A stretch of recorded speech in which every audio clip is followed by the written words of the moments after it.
You're listening to Hurrdat Sports Live.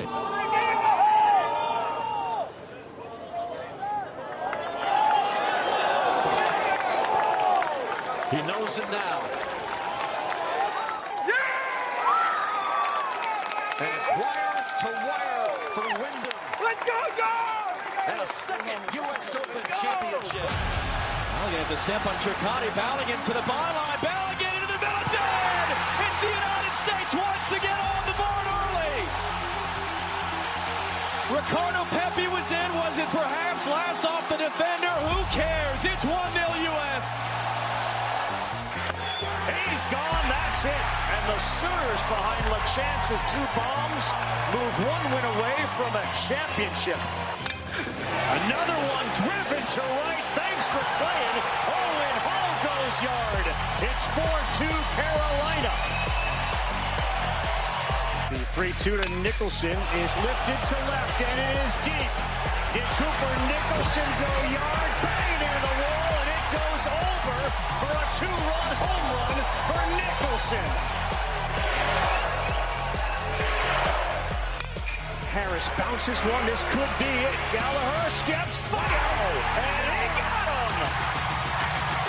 And with that, North Carolina has forced a winner-take-all game 3.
Oh, like, what are we doing? I'm just trying to update the chat on what's going on. Did you? I told him the Shane's not here, so clearly everything's falling apart.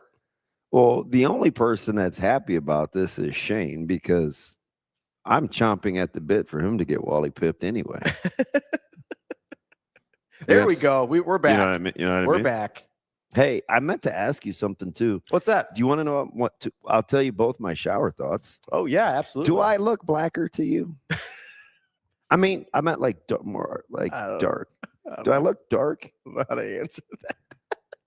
No, I'm giving you permission to speak freely. No, you don't look like your complexion does not look any darker than I feel like I look blacker. Did you spend a lot of time in the sun?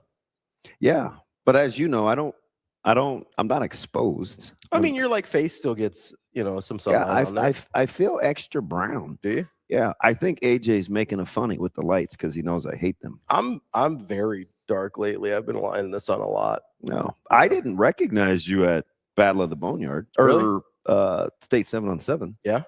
Well, it took me forever to know that was you, but you were like holding up the fence. So I was like, that guy must be pretty important. No, You like had the leg crossed, the arm thing. I was like, was this guy a scout? Well, I was just chilling for a little bit, Well, so I was trying to be respectful of the rules as I had a fountain drink.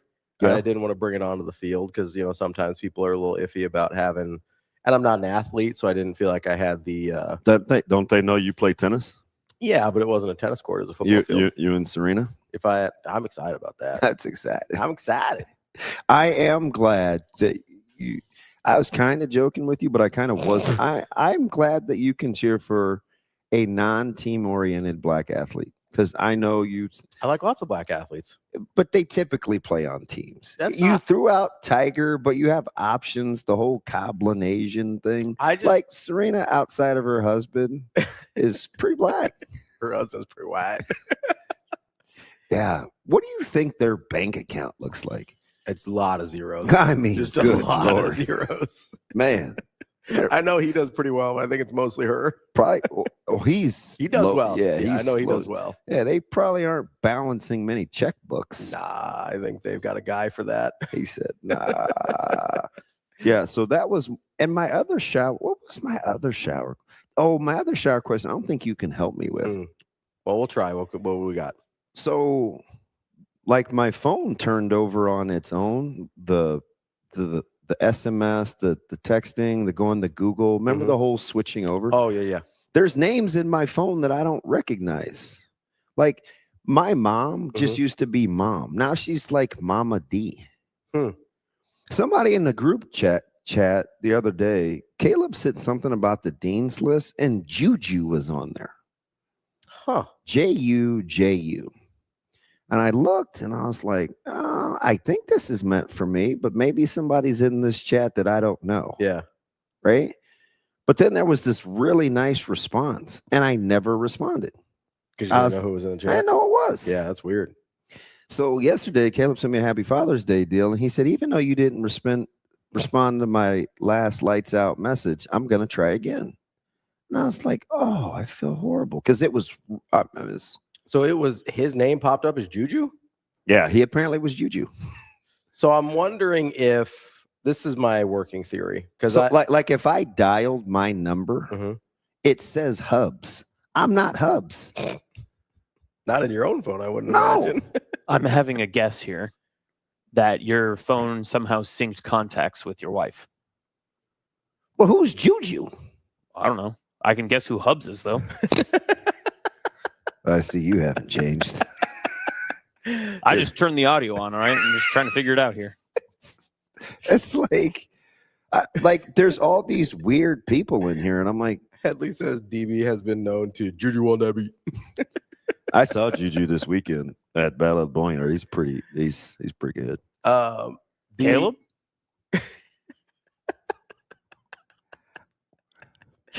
We might not get. I mean, I am happy to be back. Don't get me wrong. I'm extremely happy to get back. But I think the only thing that like genuinely makes me happy is being around players. Yeah, because I felt like I talked to you every day. Well, I mean, you do.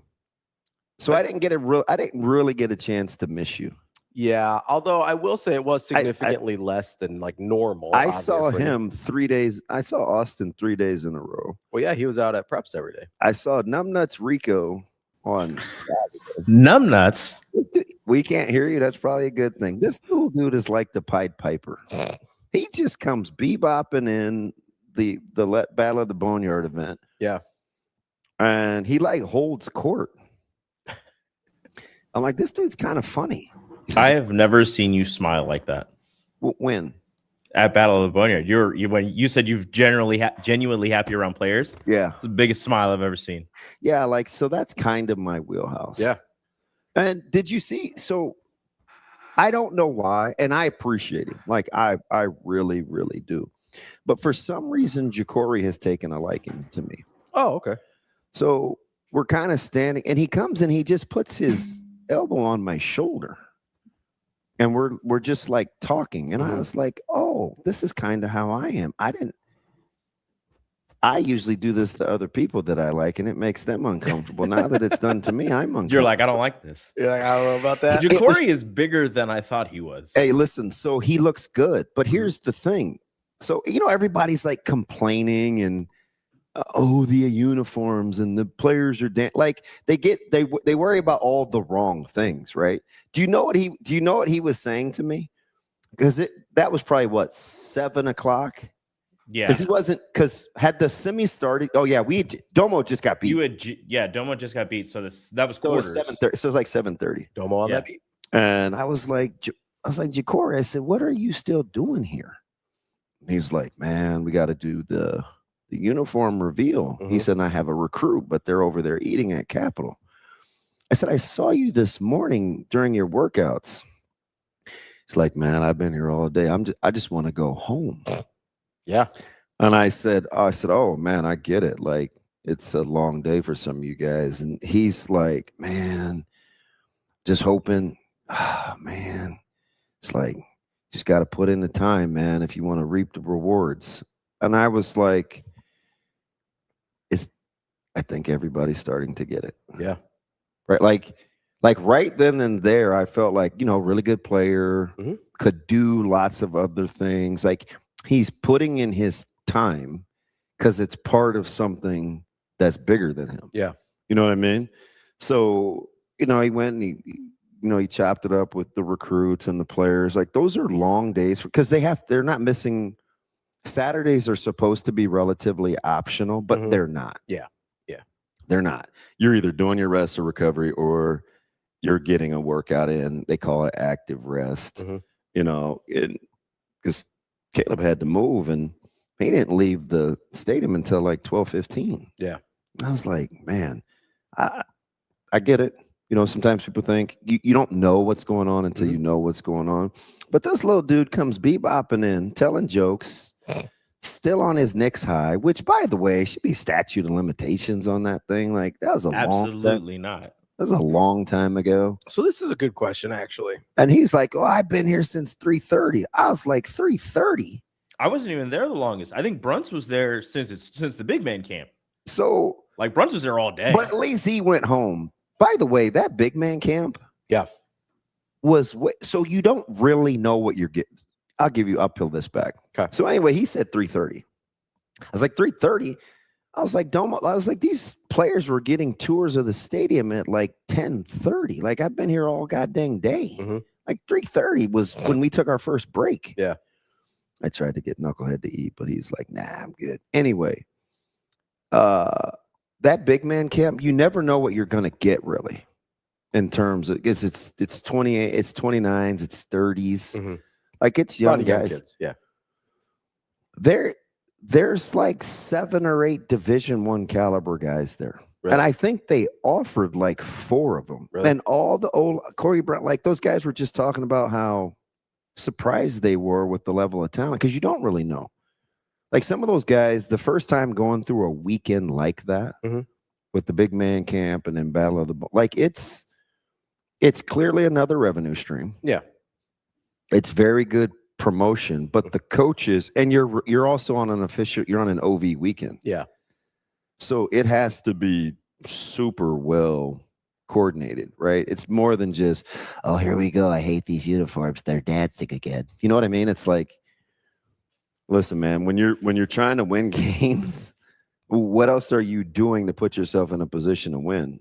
And I think when you pre-sale 8,000 tickets to that thing, that's a good place to start to put in the coffers. But I am 7 on 7 out.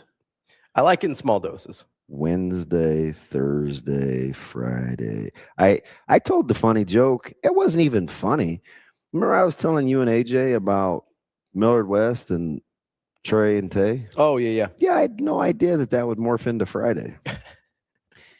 And so then Friday happens, and it's all like, it's all over social media, web, whatever. And I park in a particular place in Lincoln, and I get out, and Coach Rhule's about to walk over to Firethorn because they have an event. They have the recruits. Mm-hmm. So he's in the little strip in between the Cook and the new facility. And he's like, Micah picking fights with Trae? I was like, that's not even how that happened, but whatever. God is my witness. Yeah. And I'm coming through the deal, and it's in between. So I'm going in the back doors of the player complex. So it's in between the Cook, the old practice, the indoor, and the new stadium. My man Trae Taylor comes out eating his food with a spoon, giving me one of these. And I was like, ooh, who's watching? Who's watching? Oh, shoot, glad Micah isn't here. You're like, oh, my kid doesn't see me, does he? So I gave him a hug. It's very awkward. But you know me, I rock with Trae. So No, I like Trae. Yeah. But how about that? I mean, like bang, bang, bang in succession. I was like, this is gonna be a long day. That's when I saw little dude. I was just chilling in the corner. You were having the time of your life. That spot down there in the that corner. It's a nice corner. And I typically don't have to say anything to anybody, but then all you guys migrated down. I did talk to Brunson BC. Talking about migrate. We were there first. He's Tim Johnson thing right now.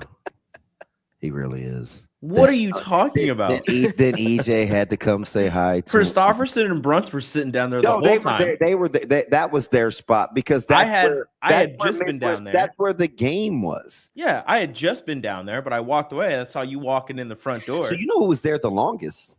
If not Brunts, it was Verghese.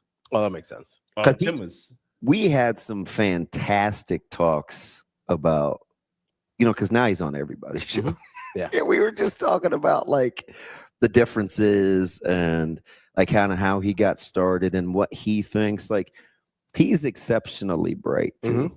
Like Tim was explaining the teams and like all the players to me, and I just sat there and I'm listening to him. And I'm like, how do you remember all this? He goes, I don't know. He's like, it's just how my mind works. It's funny too, especially how he got his start. He was originally going to be a photog for a team in Texas, and ended up being a van driver. Because the coaches got tired. And it's like, wait a minute, I'm not even supposed to be here. And then like the rest just took off. It was it's fast. I talked to Tim for a long time on Thursday. It's fascinating. Yeah. Oh, at the Preps 7-on-7. We talked for a long time. Did you like it? Yeah, so I've been there before. Yeah. I wasn't there last year. I think CWS is a conflict, but I was there 2 years ago when it was at Papio South. And no, I like it. I don't have to deal with it to the same degree you do. So like in the small doses, I enjoy it. And I do think you can learn stuff. I mean, there's a lot that goes on there that I think people kind of dismiss. But like if you are looking for specific things, I have to embrace it. It's better. It's better than I give it credit for. Yeah, I think and obviously there's limitations to it, right? Like there's no linemen, there's no real running game. Like obviously there's limitations to what you're watching, but if you're just talking about the certain skill sets you're looking for, or even like competitiveness or attitude, like I don't know, I've compared it to summer league basketball quite a bit. I felt like I could get a lot out of summer league basketball. Like I felt like I could learn a lot about guys there, and I feel the same way about 7-on-7. If you know what you're looking for or are looking for something specific, you can learn plenty there. It's just you can't be like, well, I mean, there's no lineman. What am I going to? Yeah, I get it, man. Everybody understands. Yeah. So you want to talk about competitiveness and attitude? There was sure a lot of attitude going on at the Boneyard. Oh yeah, like so I ranked it. I still think it's in order. I need somebody else that is involved in all of them. So this may be hard to find that person. I would still go softball, AAU basketball. Oh, in terms of crazy parents? But it may be 1A to 7-on-7. Where do baseball parents fall in there? Because baseball parents are nuts. So baseball is only from about 10U to 14. Once you get into high school, then it kind of settles down. Now it is awful. Yes, in that range, it's terrible. It is awful. Yes, no question. Usually by 14, it's pretty clear, like, oh, your kid's not good. Like, this isn't happening. Yeah. And I think officials would tell you the same thing, but it is. I'll buy that. Rico, were those parents losing their mind at Battle of the Boneyard? It was kind of stupid. Like, I'm gonna be honest. Like, it was kind of dumb. There was one dad. I don't know if you saw it. Was it the brother with the purple t-shirt? No, it wasn't him. Okay. No. Was he a dad or was he a coach? He was your brother? Shut up, AJ. Because that man was he was the light skin. Well, that's everybody. He was the receiver that had the brilliant catch in the corner that that was his dad returned. Yeah. Okay. Yeah. He was recording everything. No, man. There was one dad who, I don't know what team he was, but when one of the dudes was cramping up and it was like behind the end zone and was trying to go, the dad like walks up and he goes, "What are we doing?" He's like, "I'm cramping." He goes, Oh, you're cramping? He's like, "You didn't break your foot because you're walking around like you broke something. Get out of the way." He was that. And I'm like, that was the guy that got hurt against Dumbo. Yeah, and I'm like, "Bro, what are you doing?" And the kid's like, "Dude, get out of my face." And he's like, "Well, get up. We can't play the game till you move." It was out there. And I'm looking at him and I go, "You're not a coach. You're not an official. Yeah, you don't work for Nebraska." He's just railing on his kid. But I mean, I don't know. I'm not even gonna say I get it, Kobe. I'm gonna get this out of the way early, and I'm gonna be done with it. Because Kobe said, "How does it feel about your kid just talking trash when Trae was just trying to dap him up?" That's not what happened. That is absolutely. The clip of the video that's out there does not show a full picture of the situation. No, and listen, it's very short. It's a very short. Yeah, I'm the last person that's going to defend my kid. So, and I'm not even going to do it now because he needs. I mean, he made choices in that situation. He needs to chill. Yeah, he made some choices. Like, he needs to chill out a little bit. But that thing had been a long time coming. Yeah, that brewed a little. That started when they came to Millard West. Because even Millard West coaches were like, for passing league. Yeah. And Tay was like, "DB, you better tell Coach Mack." And I was like, "Tell him what? Like, you guys aren't supposed to. You guys aren't supposed to be here. This is him. This is their team. Like, I can't." And I heard him. He was like, "Well, I'm just talking to West Side's coaches." And Millard West was like, "Well, then go on West Side's side." And I was like, he doesn't play for us. Coach, my son, the verge losing his mind. So, the players were kind of mad. And then after the first collision, there was a pass broken up early, and it was contact, and it was Micah, and Trae told him, he's like, "Look, man, you're not your brother." That jumped the whole thing off. Yeah, and I'm not condoning that because still people are going to say a lot of weird things to you, but probably worse than that. But even the officials that sent me the text message. When he was like, "Hey, I heard him go back to the huddle and say they're in," and I think Bobby wrote that on 3. He's like, he's like, "Yeah, Trae going back to the huddle." He said he's in Micah's head because he had just seen him 2 weeks previous at Nebraska's camp too, and they talked in the end zone. But it was kind of more like boys. So like that thing had been brewing for a couple of weeks. Yeah, Trae's lucky he didn't get Victor Wembanyama. I'm in his head, and then and the funny thing about Trae is he's really good natured. Yeah. Like he's not. He's pretty chill. I like him a ton. Like he's pretty chill. I think there's and even Ravi, because what'd you say? I was driving, so I didn't get a chance to choke you. He goes, "Oh yeah, I don't mind it. I just wish it was anybody but Trae." I was like, wait a minute. I was going Trae. Like that wouldn't. That's supposed to be your road dog. Yeah, wait a second. Is Ravi defending a Millard South quarterback? I'm defending a Nebraska commit. Let's be clear here. What school is he currently at? Oh shoot! I think he's still at Carmel. No, you're funny. No, I think there's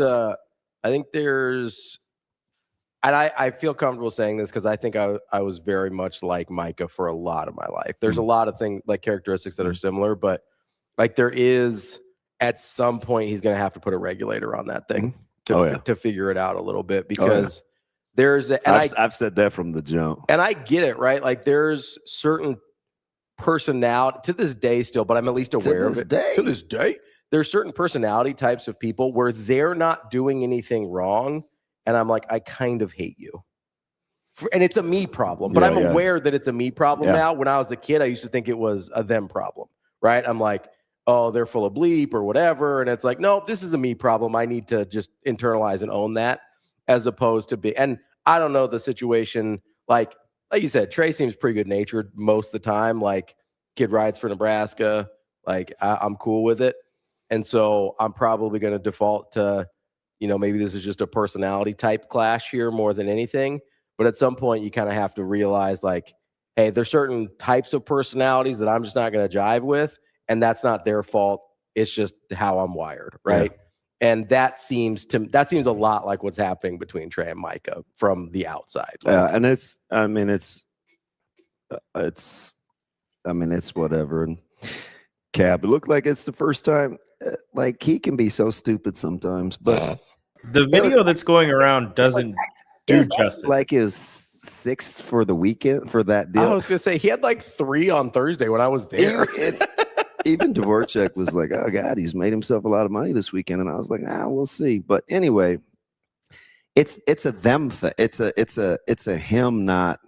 Yeah, it's a him not being able to just stay in the moment kind of thing, which at some point he's just gonna have to work through. Yeah, he's gonna have to learn. Like, I mean, he just is gonna have to. The jokes that I tell about him all the time aren't made up. Like, no, I mean that's how he is. He's just unusually obsessed, and he can be and petty. He's petty. He can be mean spirited. Yeah. So it's like, that's why, like, we're just trying to channel it. It takes a village, man. It takes a village. I joke a little bit, but like I do see a lot of my personality in Micah. Like, I get that. Obviously, he's a way better athlete than I ever was. So no, you don't, Cap. We're done. We're done. So it manifests itself differently, but it's there's just like, I understand when I watch him and like I see him interact with people. Like, I understand exactly what's going through his mind. I've said this a ton. Like, we need I need a lot of different perspectives and a lot of personalities to help us corral it, right? I make light of it because I see it every day, and I kind of know exactly what I'm doing. Like, I used to like, I mean, I was unfortunately a lot the same, right? So, like, it's just like, as much as I don't have to. I told you, Callahan and Sip were like, "Oh, let's go watch him with Yelk," and I was like, "Nah." Like, come on, man, let's go. And I was like, "Nah." You know what I mean? Like, I try to. It's very hard for me personally, to navigate. Sure, yeah. Like, it's not cool, but it's like, well, and there's a certain part of you, I'm sure, that realizes, since like you said, there's, we always joke like, he's the Kenny of your personality, like, I'm sure there's a part of you that realizes, hey, when I was that age, if somebody had just told me this, I'm not listening. Like, but it's so the downside of that is, like, you need every bit of that personality against, like, Midtown Boom or absolutely, Miami Raw, like, because that's the thing is, I like the chip on the shoulder. It's just like, you have to be able to compartmentalize almost. Yeah. And a lot of those guys, did you like how sweet was Abrams? From Abrams, he had the like red helmet on, right? He was their quarterback. That wore the sunglasses. Abrams for Boom. That's going. Yeah, that's Dude, going. He has a rocket for. That was like his. Listen, that was like his 5th wardrobe change. Oh yeah, he was changed. He was wearing shades the whole time. It was not bright in there. He did not need them. Right. He was wearing like joggers that were cut at the right below the knees. Like, man's was. Micah was wearing. That's a thing now. Yeah, I was like, yeah, but like Micah was wearing like pants like actual pants. Like, it was fine. But this dude had like, okay, they weren't but they were like super loose sweatpants, but they were like right above his knees. That's exactly what he was wearing on Thursday. Right below his knees. On Thursday, that's exactly what Mike was. They're wearing like the 2006 Rafa Nadal pants, basically. Yeah, and he had like the towel in his tucked in his back, and I'm like, you're not getting touched. I don't know why you have that. Like, dude was chilling, but he was like, I mean, it's 7-on-7. You have all the time in the world, but dude was accurate and just dotting people up. Like, it was fantastic. I was pleasantly surprised. There was elite level talent, elite, and you kind of knew, like, Jalen Hill. He's pretty thin, isn't he? He is. Jalen Hill. He was locking people up, but he is as thin as the pole holding these lights up. So I think he measured in with a 73-inch reach. Oh, geez. I think it's like 73 inches. That's That's a crazy. smidge under 6'3". Yeah. Just long arms, long. Juju was pretty good. There's a linebacker. He wasn't busy, but Eli Harris was on campus, and I watched him and Dvorak. Like Eli Harris was funny. I won't even tell the stories, but you can just tell guys that understand the environment that they're in, but then really just want to play football. Like they're still, don't lose hope on guys actually making it about playing ball. Okay. Because there's a lot of those guys. I think they use that environment for like a necessary evil. Yeah. No, I mean, there's still a lot of guys that are like, man, when it comes time to pads, we're ready to roll. I think there's a lot of people that like, and you talked about this with the uniforms or the dancing or whatever. It's like just because they don't go about things the way you went about them doesn't mean they're not about ball. And the funny thing is those guys are on like their however many hours that was for certainly 12. Mm-hmm. Like, cause they had worked out that morning. Yeah. Like a legit workout of OTAs. Yeah. It's not like they're doing this stuff instead of the work. Right. It's in addition to. Yeah. So like, I have a real hard time, whether it's, like old heads or just old souls or whoever. And even me, like I roll. Yeah. I know. But I don't care about uniform. But I don't care. Like, yeah. I don't care enough to have an opinion. The only thing there's a couple things I care about. Yeah. Number one, anytime you get a chance to create a revenue stream, win. It's a win. Yeah. When you can, I mean, they had 8,000 tickets pre-sold. They're like, so there's an OV weekend. Mm-hmm. There's the Battle of the Boneyard. There's the event. And the OV weekend is already kind of scheduled in. It's a lot of moving pieces. You're here, you're there, you get this demo, you have the display out at Firethorn, like you have your dinner time, your lunch.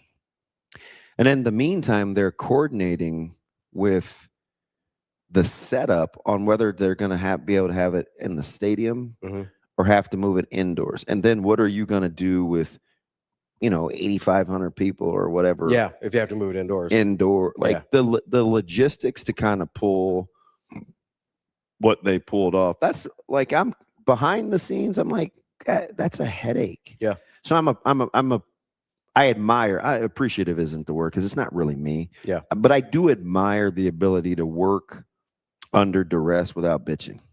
Sure. Yeah. Right. Because there were lots of places it could have fallen apart between just getting teams in with the travel schedule. Well, yeah. And negotiating the matchups. Mm-hmm. Like that's pretty fluid. Yeah. Right. I mean, those teams are pretty fluid up until you take the field, right? Hey, I know Miami Raw, they're as good as it gets. It's like they had travel. Trae played for last year. They had travel issues because they couldn't get out because of the weather. Yeah. So then their schedule gets backed up. A couple of teams had guys that couldn't get there, and you don't want to scrap the game. So you're getting guys to like fill in on the fly. I was pleasantly surprised by the Kansas City, the Nebraska guys really like holding their own against the national guys. Yeah. It was really good. Yeah. There was good. There was one guy on one of the teams that it was during the break, right before they started like the quarters. I was listening to coaches talk, and one of the assistant coaches walks in for I don't remember which team it was, but he goes, "Hey, so-and-so has a visit to Texas Tech. He's got to leave right now." Yeah. Yeah. You're like, all right, see you later. Yeah. I mean, like, and the coach is like, all right. You looked at Cotton from like Southeast, like he's way good. Mm-hmm. Bolin, like those guys, Tate looked like everybody else out there. You know what I mean? So it's like, I'm optimistic because you said you saw it and Austin said he saw it like Thursday, Friday out at BWS. There's a lot of high end guys. Oh yeah. Like, you brought up Southeast. Like I was sort of watching them in between because they're playing the same time you guys were on Thursday. Yeah. And so I'm like watching you guys, I'm watching them like going back and forth between plays. And I had to go and they're better. They're better. They had to play us twice. They're better than we made them look. So when they were playing somebody else, like maybe Central, I think they were playing a couple of, and maybe how young are they? Yeah. I think they were playing like Central and Trainer. And I'm sitting there and I don't know, like Canberry's legit, isn't he? Yeah, so I'm not seeing these. I don't know the faces yet of some of these other guys. These Central he played with. Yeah, no, I know Cam now because I talked to Tim about him. But like I'm looking at Southeast and I'm like, oh, they've got some guys. Yeah, like they've got some dudes that are quality. And I know like Bowen just got like a Wisconsin offer. I think it was Wisconsin. He says about 2-3 words. Wisconsin's going to be. And then I don't know what they're going to do with that staff this year if they win, but it Jarvis? Yeah, they need to get out of the area. Yeah, you guys can move right on. No, I'm serious. Yeah, like go on. Just keep on pushing. Go on. Keep on pushing. Man, that's why I'm like, come on, Nebraska, win. You know what I mean? Like, yeah. Well, that's people are like, oh God, it's 2020. No, man, 2026. Yeah. 2026, and they know too. Oh yeah, like that's their. Even Arch, he was just like, he's trying to get back to his office. I was like, we're good. Yeah, we're good. You just feel like it's they know that it is like right now. Time to go. Yeah, it's gonna be fascinating. Time to go. It's just a ton. There's gonna be some guys. Because who do we have today? We got Sam. We just have Sam, and then we've got D1 baseball Joe Healy. All right, so we got Healy, and then tomorrow we're gonna grab. And we should probably get. I think we've got Tim tomorrow because we moved him up since we're not on Friday. Yeah. And then I think we're gonna talk to Abe as well after and he's fascinating. Yeah. They will be the guys. They work so hard. Like I'm watching BC and Brunts real time, laptops out, like walking, editing, talking. Hey, just got an offer. Let's get this. Like I mean, you talk about fluid. Yeah, those guys, they were working their ass off. Yeah, I just was like, that's a little more stressful than I thought because you see them and it's like. They're getting photos and they're all, it seems like the whole duck on the water. Oh, thing. Yeah, they're paddling. But stuff was happening so fast and it's like they were just on top of it. And they're going back and forth. It was just cool to watch the yin and the yang. I always feel bad when I'm at events like that, whether it's, obviously I wasn't at Battle of the Boneyard, but whether it's like the 7-on-7 or whatever else, because it's like I'm just there to learn. Like I don't have to do anything. You know what I like that those guys do? Yeah. When there's actual boots on the ground, they get everybody that pops.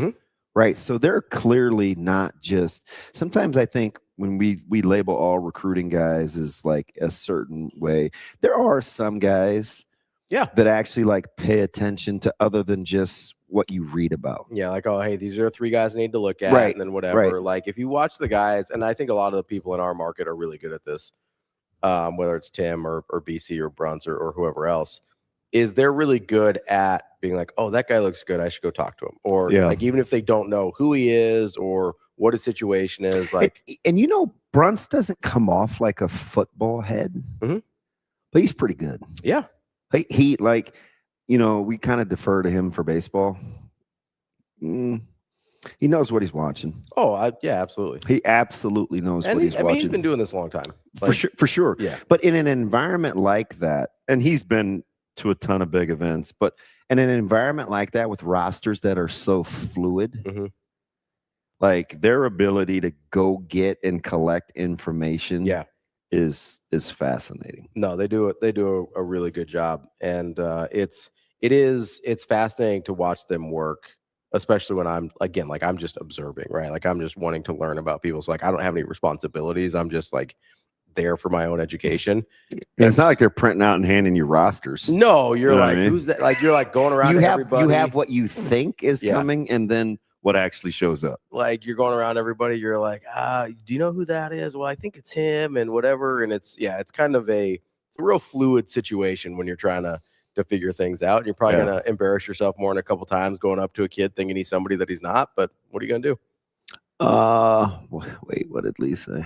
You got to bold that for me. He says, do you think the sibling rivalry part pissed Mike off the most, or just someone talking to him at all? No, that's exactly what it is. It's the brother thing. Lee. There's no question. Yeah. I mean, you could talk about his mom and he wouldn't be near as mad. Or me, or whom, you know what I mean? Yeah.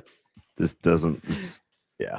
And I mean, truth be told, Trae knows that because we talked about it at camp off to the side. Yeah. So I had to admit to Mike, I was like, he probably has low insight there. Either that or, there's a decent chance someone in his camp listens to the show. Trae and I were just talking about that when we were watching Mike at camp. Yeah. Because Trae had a couple of his other guys in from Chicago that he wanted to see Micah go against. So, it goes back to just the clip. Mm-hmm. You know what I mean? It's like at some point he's going to have to learn how to deal with that. Yeah. One way or another.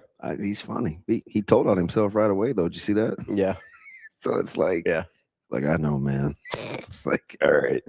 Got to get this thing figured out, bud. Just feeling free to cuss, though. That's not going to fly around. Hey, man, it's still me. Like, I'm still your dad. Yeah. You need to chill. Relax, bro. I'm fat. I almost can. I know we got to take a break. No, you're okay. AJ gets pissed, but I didn't have the stones to I'm real pissed. I see that look. Preston. AJ, I know Rico ain't going to be mad. This dude, I watched him in all his glory this weekend, but I tell you. I don't know what that's supposed to mean. I didn't know whether to clap or throw up, but this dude is like the court jester. What are you talking about? Everybody loves Rico. It's like this little dude. You talk about me and my two new best friends, Jordan Westerkamp and Emma Johnson? My buddy. Those are my boys. I didn't have the stones to wear my Carolina gear before today. Yeah. I wanted to. I got ready to pull in. And I was like, fudge, man, if I wear it tomorrow, people are just going to be like, I should have worn it today, even though they had the chance to lose. I didn't wear it. I tapped out. That's all right. You get if they pull it off today, you got to wear it tomorrow. Oh, they'll be winning. Got to wear it tomorrow. At least Oklahoma showed that they are part normal. What do you mean? Dude, this month and a half heater they're on is ridiculous. Yeah. They looked unbeatable. Yeah, they did. It was, especially even after 6 strikeouts after 2, I was like, I'm out on the deck ready to, I don't know. Dude, after, what was it? So after Saturday and then the first couple innings yesterday, I'm just like, oh, so it's just going to be like that, huh? Yeah. Just roll out your freshman trio and mow guys down. Which is so wild, like with the season they had versus the postseason they're having. And I get, growing pains, taking your lumps as freshmen, stuff like that. But it's wild, just like and Skip is clearly one of the best pitching coaches in the country. Yes, but just the timing of having them ready to go at the right time is wild. Like just having them have it just work out perfectly, where they yep, now we're good. I was talking to Kugler yesterday morning, but before church, we were just talking about Father's Day and stuff, and I was like, damn it! It's like I'm about to be done in again by another Canadian. But then LaChance actually showed he was okay. My bad. Okay, that was pretty funny. Just chill.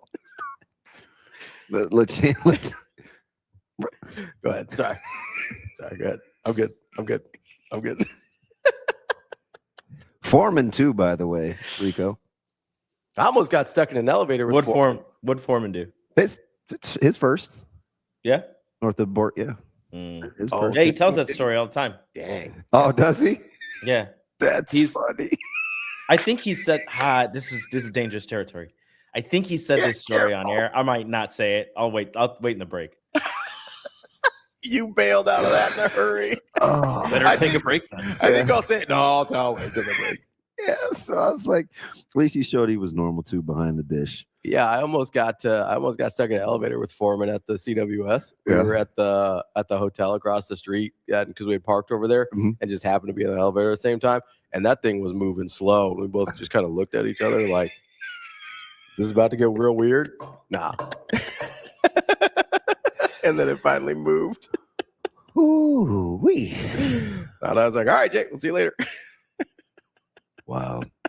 I guess I'm back. Let's take a quick break here. That's DB. I'm Ravi Lulla. Apparently, Rico's going to tell us a story in the break. Can't wait to hear it.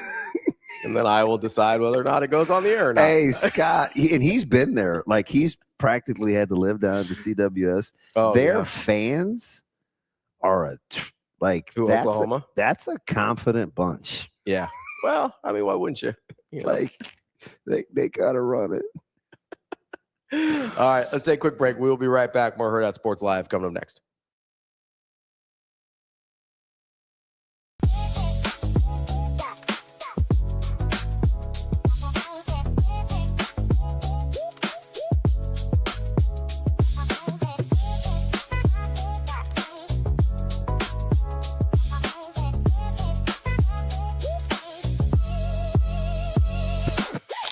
It's time to slide into savings at Edwards Chevrolet.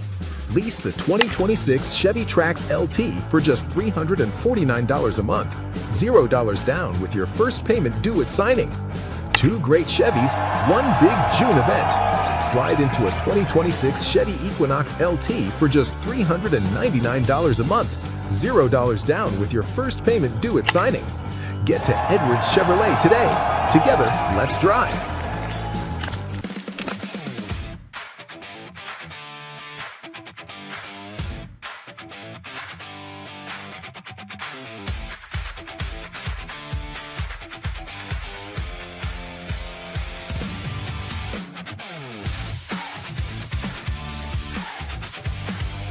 How strong he is mentally. You know, it'd be real easy to give up right there and you know, let it really get away from us. But, you know, he just fought through it. It was just it's one of those days where, you know, a pitcher just grinds. And, you know, they say most pitchers don't have their A stuff every game. So he didn't have his A stuff, but he was able to get him 5, and super proud of him. Now there's going to be another freshman on the mound today getting the ball. What's it been like for you guys as freshman parents handling all this? It's great. You know, it's exciting because, you know, we didn't expect any of it. And so, you know, with Weslowski and with Mercurius, man, we're as excited for them as we are for our own son.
Slide into savings at Edwards Hyundai. Finance the 2026 Hyundai Santa Fe at 0% for 72 months.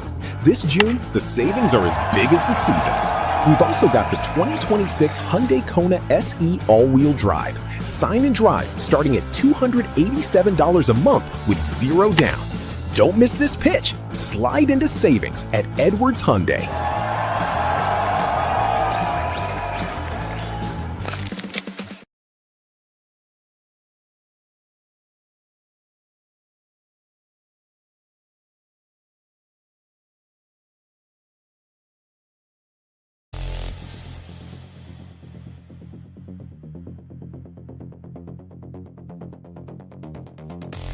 You're listening to Hurrdat Sports Live.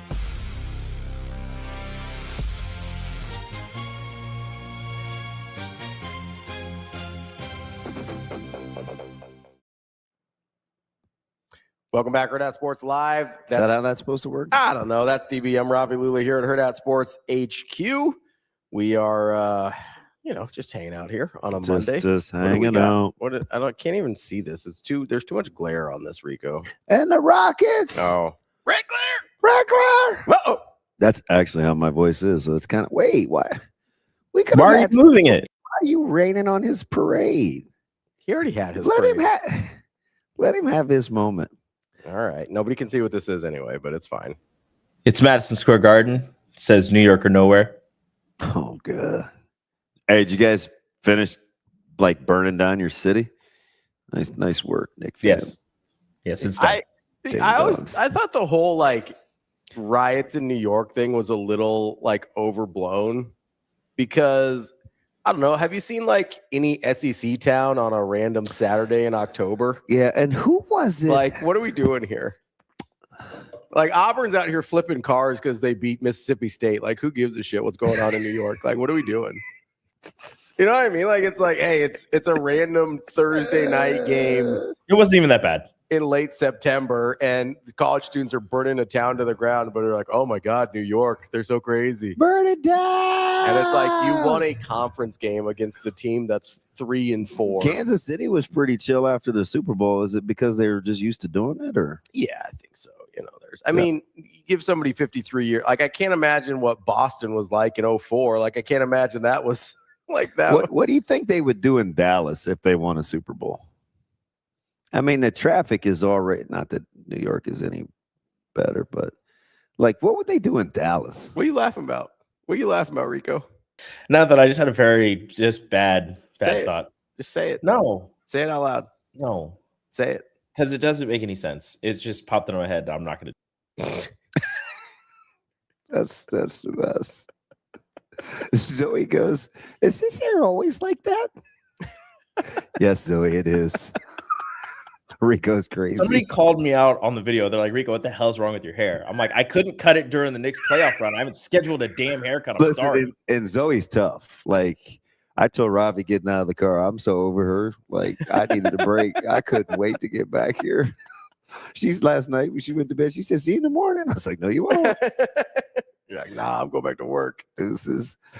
I watched her waste some mashed potatoes on her plate too. Yeah. Last night. And she was like, why are you looking at me? I said, why are you acting like you're Picasso? Stop painting with those and eat. And I didn't make enough. So I knew Breeze wanted to take him with him today. Yeah.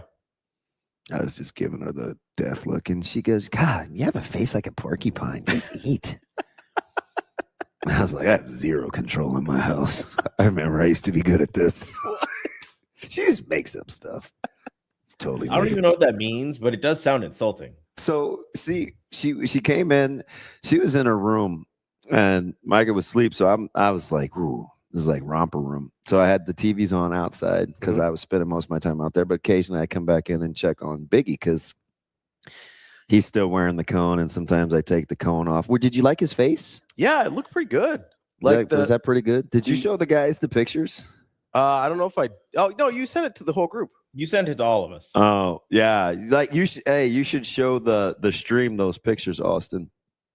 But I don't think he can. There's no way he can do all of this at once. If it was Shane, he'd be like, "I gotta do too much." That's all right. You guys just keep talking to Rico. Yeah, I'll produce the show. So, wow. What a dick. God. The Knicks are so great. That championship was a week ago, brother. So I come in. Why are you so mad? And I had left the TV on in the living room, and it had soccer on, and she comes bebopping out because I had to give Biggie his next round of medication. And she goes, "You got football on? I never see you watch football." I was like, "What do you mean?" Like, I'm getting ready to try to explain to her. And I was like, does this little girl know that that's really what they call it over there? 90% of the people that aren't Americans call that sport? But I didn't give in to her. I just kept it pushing. So I was like, here I am arguing with an 8-year-old in the living getting into room. this today. Yeah, but I was very interested in Egypt. Yeah, they slow start. They got after it last night, though. So when did I miss the whole extra knockout round? But like the 32, because so they expanded the tournament this year. I don't like that. I don't either. And just like I don't like, and I should have got over this like after day 2. Do you know what else is really bugging me? I thought I would get. How'd you know I was going to say that? Because you know how, like. Yeah. I find them annoying also. I'm just like, meh. I don't want you to be able to like be on your iPad. Yeah. That's not how soccer's supposed to be. I also am just kind of like so this makes me mad about lots of sports, right? You know I like soccer, right? I do. So do I. Like I was gonna like that, but it bugs me. No, I'm this is not a anti-soccer thing. This is an anti giving people an opportunity to not perform at the highest level in order, like. Why, if I'm in a climate-controlled building, do I need hydration breaks? Well, not just even that, but like it's the endurance is part of it. It is part of it. It's the thing that makes me mad about Sinner all the time. Whenever he gets these like bailouts, like the roof closes or whatever, like it's part of it. Mm-hmm. Like if you can't, like, why you don't have to delay the Australian Open? Who cares? It's only 118 out there. I'm just saying, everybody else is playing. I mean, 115 is pretty extreme. It is, but everybody else was playing. All right. Like that's the problem. Like it's not like the endurance is part of it. Like being able to endure for the entirety of the contest is part of it. So it's most of those places, I understand like once you get to a certain temperature threshold, right? Like that was the deal at the Australian Open. They had a formula, they reached the threshold, they closed the roof. I get it. I'm annoyed by it, but I get it. The hydration breaks are like everywhere. They're doing these things in like Seattle. It's like I don't know. It's like 70 degrees up there. Maybe we chill. What's wrong with the weather across the country? Yeah. Some places are like super cold. We're getting hurricanes and tornadoes down here. It was in the 100s in Arizona. I thought I saw, and I was like Arizona, but it was like 66 in San Francisco. So in different parts of the world, Damon. I'm taking it out on you. What did I do? The extremes is what I was getting at, numbnuts, before you get on your. We're in El Nino right now. So El Nino, these things in your mouth. So Chuck, good God. Freaking El Nino. Chuck brings up a good point. I got those pictures of your dog if you want them, by the way. Yeah, post those, man. He's feeling better. Yeah. This is what I'm about to look like after Damon. Isn't that tough? For what that looked like to what he looks like now, I was like the vet did a good job. Yeah. The vet did that thing is torn and hanging off. Would you have the vet did he looks really good now for what that looked like. Yeah. Would you have called the Humane Society? Man, it's tough. Like I know that. Would you have reported that, Rico? Yes. Would you, AJ? Depends on my relationship with the dog. Well, I hate the dog, but I like the neighbors. What do you mean it depends on my relationship with the dog? Because I've told Ravi this before. I've been bitten by like my friends' dogs and stuff before, and they've been rescue dogs and stuff. So there are some dogs that I look like, or I have similarities or do something similar to their past owners that have given them grief. What do you like? You guys like slap and tickle? You wrestle in the living room? Like so what? One of them, like I have a scar on my arm from a Great Dane that like bit down on me because Great Danes are crazy. I put my hands around the top of his head and I pet him with both hands, and that's just a trigger for him. So he just like latched onto my arm to protect himself. So I don't blame the dog for their response if they've been like traumatized before. That's what I'm saying. I did not. call the Humane Society. It's tough, man. Like we've talked about this a believe lot. me, Like it's a problem in our household that I didn't. Yeah. Oh yeah. Like I get it. Like I said, I don't think there's a wrong answer there. I do think it matters that. Not yet, Kobe. We're working on it. I want to know if that matters. Yeah, I think it does. I mean, I think it does. So he did because he broke through a part that we told them to fix. Like go. Yeah. Did you see that? Yep. Put the makeshift thing in, which aesthetically it's driving me crazy. But for now, it's temporary. I'm like, I still got to mow my grass. But I did screenshot the bill. Yeah. Yeah, but he's like, hey, can you just give me grace? And I was like, I thought about it until the basement flooded yesterday, but I was like, hey, can I get that money? But anyway, I didn't call. Yeah. I was torn. I asked you yesterday. I was like, would you have? I honestly, like, I really don't know. Even the vet. So the emergency docs and the vets left it open-ended. They must get these cases a lot. Yeah. And they're like, hey, there's pros and like, I get it either way. I mean, it was the first time there'd been like an actual incident. I know you haven't liked the dog for a while, but the first time there's been like an actual incident. The situation's temporary because, you know, the dog's moving out soon. Like, I don't know. There's just a lot of factors here that like, and again, if it happens to my dog, maybe I feel differently and I'm having a different conversation, but I'm with you, Cobes. That's the other part is like, I just don't think they have it. That's the hard part too. Like, I just don't. If they're helping out financially, that would probably change how I feel about it. You know, did you guys know, like, they're not doing anything until that money's paid? Yeah. Yeah. Vets are, I mean, that's tough. It's tough. Do you know this? I was like, wait, what? How much? You know, what's also tough is, Sam. We need to take a break real quick. Otherwise these guys are going to kill us. So, Sam is joining us here in just a second. We'll take a quick break. That's DB. He said, not my problem. I'm Ravi and Lulla. We'll be right back. More Hurrdat Sports Live.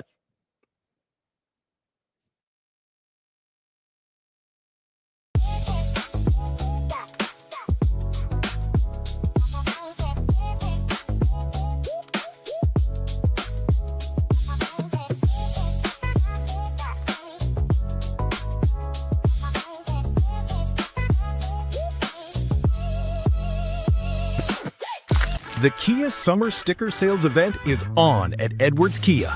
Lease the 2026 Kia Sportage Hybrid S all-wheel drive starting at $299 a month. Edwards Kia is on a winning streak. This June, the savings are as big as the season. We've also got the 2027 Kia Telluride S all-wheel drive starting at $469 a month. Don't wait. Slide into savings with the Edwards Kia Summer Sticker Sales event.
Yeah, I mean, I think I'm pretty numb when I'm playing in the moment.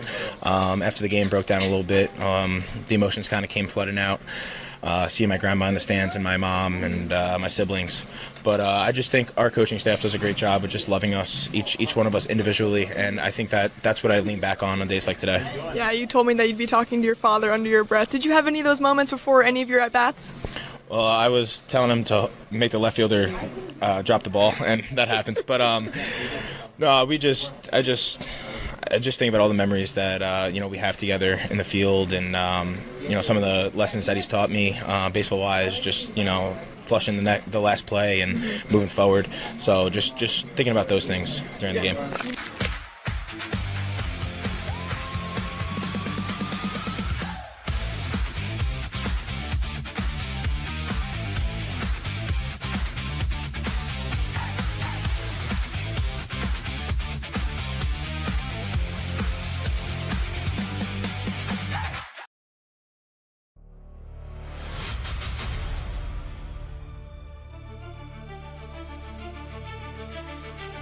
You're listening to Hurrdat Sports Live.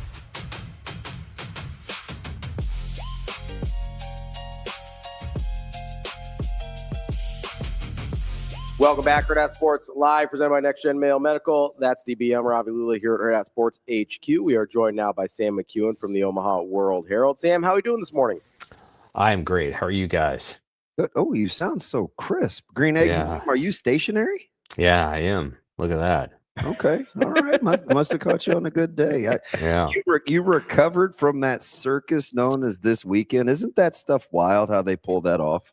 Oh, I like it. Yeah, you're talking about the 7-on-7, the battle at the Boneyard. Yeah, I like it a lot. I mean, I love the energy that's at those events, and I'm sure it's similar to AAU, which I actually haven't experienced a lot of AAU, but I'm more of a football guy than a basketball guy. So yeah, I think it's great. And I thought Nebraska shifting on the fly with a giant rainstorm actually did a pretty good job of trying to adjust that. Yeah, they did good work.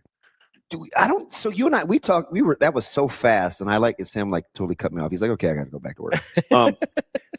I told Ravi this morning, I didn't, how did I say it? I didn't know if appreciate was too strong of a word, but I definitely admired how they pulled that off, because I was there early in the morning, and so I knew what they were facing, and the real-time back and forth on the walkie-talkies and with Dr. Els, it was pretty stressful, because they knew that they had to move all the equipment and the video shoots inside too.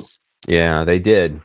And again, they did a pretty good job of getting that stage in there. And Rhule's busy recruiting. I mean, he's not able to stage manage all that, and so he's doing the recruiting job. And so Nebraska's support staff did really good work, and there were a lot of good players there.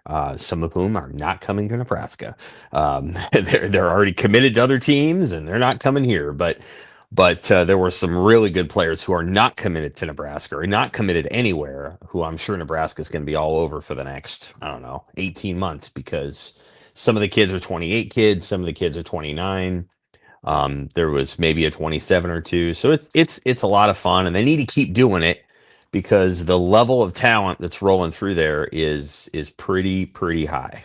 So let's stay right there first. Okay, so because I want to get to the big man camp too, because that's a little bit of a crapshoot, and they ended up having a lot of high-end guys there too. Right. So when you're looking at, because sometimes you'll hear, or even probably current, right? Because you wrote about a couple of them, whether you're talking uniforms or the event itself, people, the cynics will just eye roll, right? Oh, focused on winning per usual. And, you get the snide comments. But I'm thinking, you pre-sold 8,000 tickets. You've opened up new revenue streams. You've basically made your place an attraction. I always give coaches a hard time about complaining while they're not winning, that they're standing still, right? I always say, well, what are you doing while you're waiting to get great players? This is part of it, right? Even if I'm as objective as I can be, a new revenue stream, you're raising money, it's promotional. There's no real downside to this. No, there isn't. It's not like the guys didn't get their workout in that Saturday morning, because they did. Right. So so long as you're continuing to recruit off the event, and I think they are. Yeah, there's no downside to anything they're doing. I don't. Yeah, I have covered Nebraska staffs where I wondered exactly what was going on. Certainly, that has never been this staff ever. And I'll give you an example. Under Mike Riley, it wasn't that I wondered if Mike Riley had the vision. It's like, are they all doing, does he know what they're doing all the time? And under Scott, I think it was more of does Scott know what he wants to do? And does he want to go in this direction, or does he want to go in this direction? I think sometimes Frost was already thinking about the end before he went through the process. And, he was already sort of dreading the end result. I think with Rhule, there's a lot of focus on process, and they have a big staff. So they don't have a small staff. They're able to execute a lot of the visions that they have. I think it then just becomes, if we're talking about the football specific stuff, and I sat down with Rhule last week, I think it really does come down to how well they do in terms of taking the players they have in the system and how well they've already developed them, how well they can develop them over the next 18 to 24 months, and how well they can retain those players, financially retain them. So I think they would tell you that the most important thing that they want to do isn't just oh, hey, we want to go out and get a transfer for $2.5 million. Yeah. They want to retain the players that they developed. And I think they would say, Keanu Davis, they didn't retain him. And he signed $1.4 million deal at Miami. I don't know. It was 7 figures. And Nebraska didn't have the money. Principal Yellen, similar situation. I don't know that Yellen was exactly jibing with the coaching staff in the same way that Keanu Davis was. But Nebraska developed him for 2 years. He goes to Ole Miss and he has 11 sacks. You have to retain the players that you develop. And so I think what they would say is, so long as we are getting the players here, we're evaluating well, we are developing them, and we are retaining them, that's the formula. I think you're going to see, for example, E.J. Barthel evaluates the running backs on this end in a way that they're getting guys that are initially low 3 stars, they become 4 stars.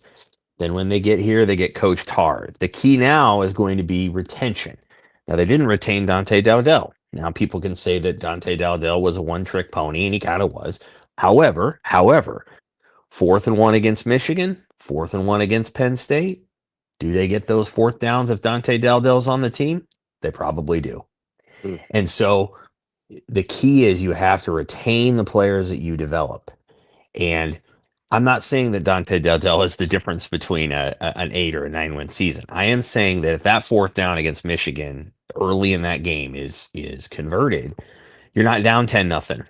And then the Hail Mary play isn't tying the game at 17. It's giving you a 24-17 lead going into the second half. Or if you score early at Penn State, it's 7-0. Maybe Penn State, gets inside its feelings early. Penn State didn't get inside its feelings. They put Nebraska in their feelings. And so all of those little things, the retention piece is really important. And so I think they have a really clear, delineated plan. Again, they can get the players here. They've been doing that. The recruiting has been pretty good. It really has. The question is then development. And I think that's why they switched out a whole bunch of coaches, and then the retention. And that's where the money is needed. And that's I think within the program, they may say, hey, you know what? It isn't about trying to go out and get, a 5-star transfer. It's retaining the players that we already developed and keeping them in the fold. Sam, what do you think the pushback is really about when you see things like whether it's a uniform reveal or, the photo shoots or the battle of the boat? There's obviously a certain segment of the fan base that is pretty vocal in opposition to these things.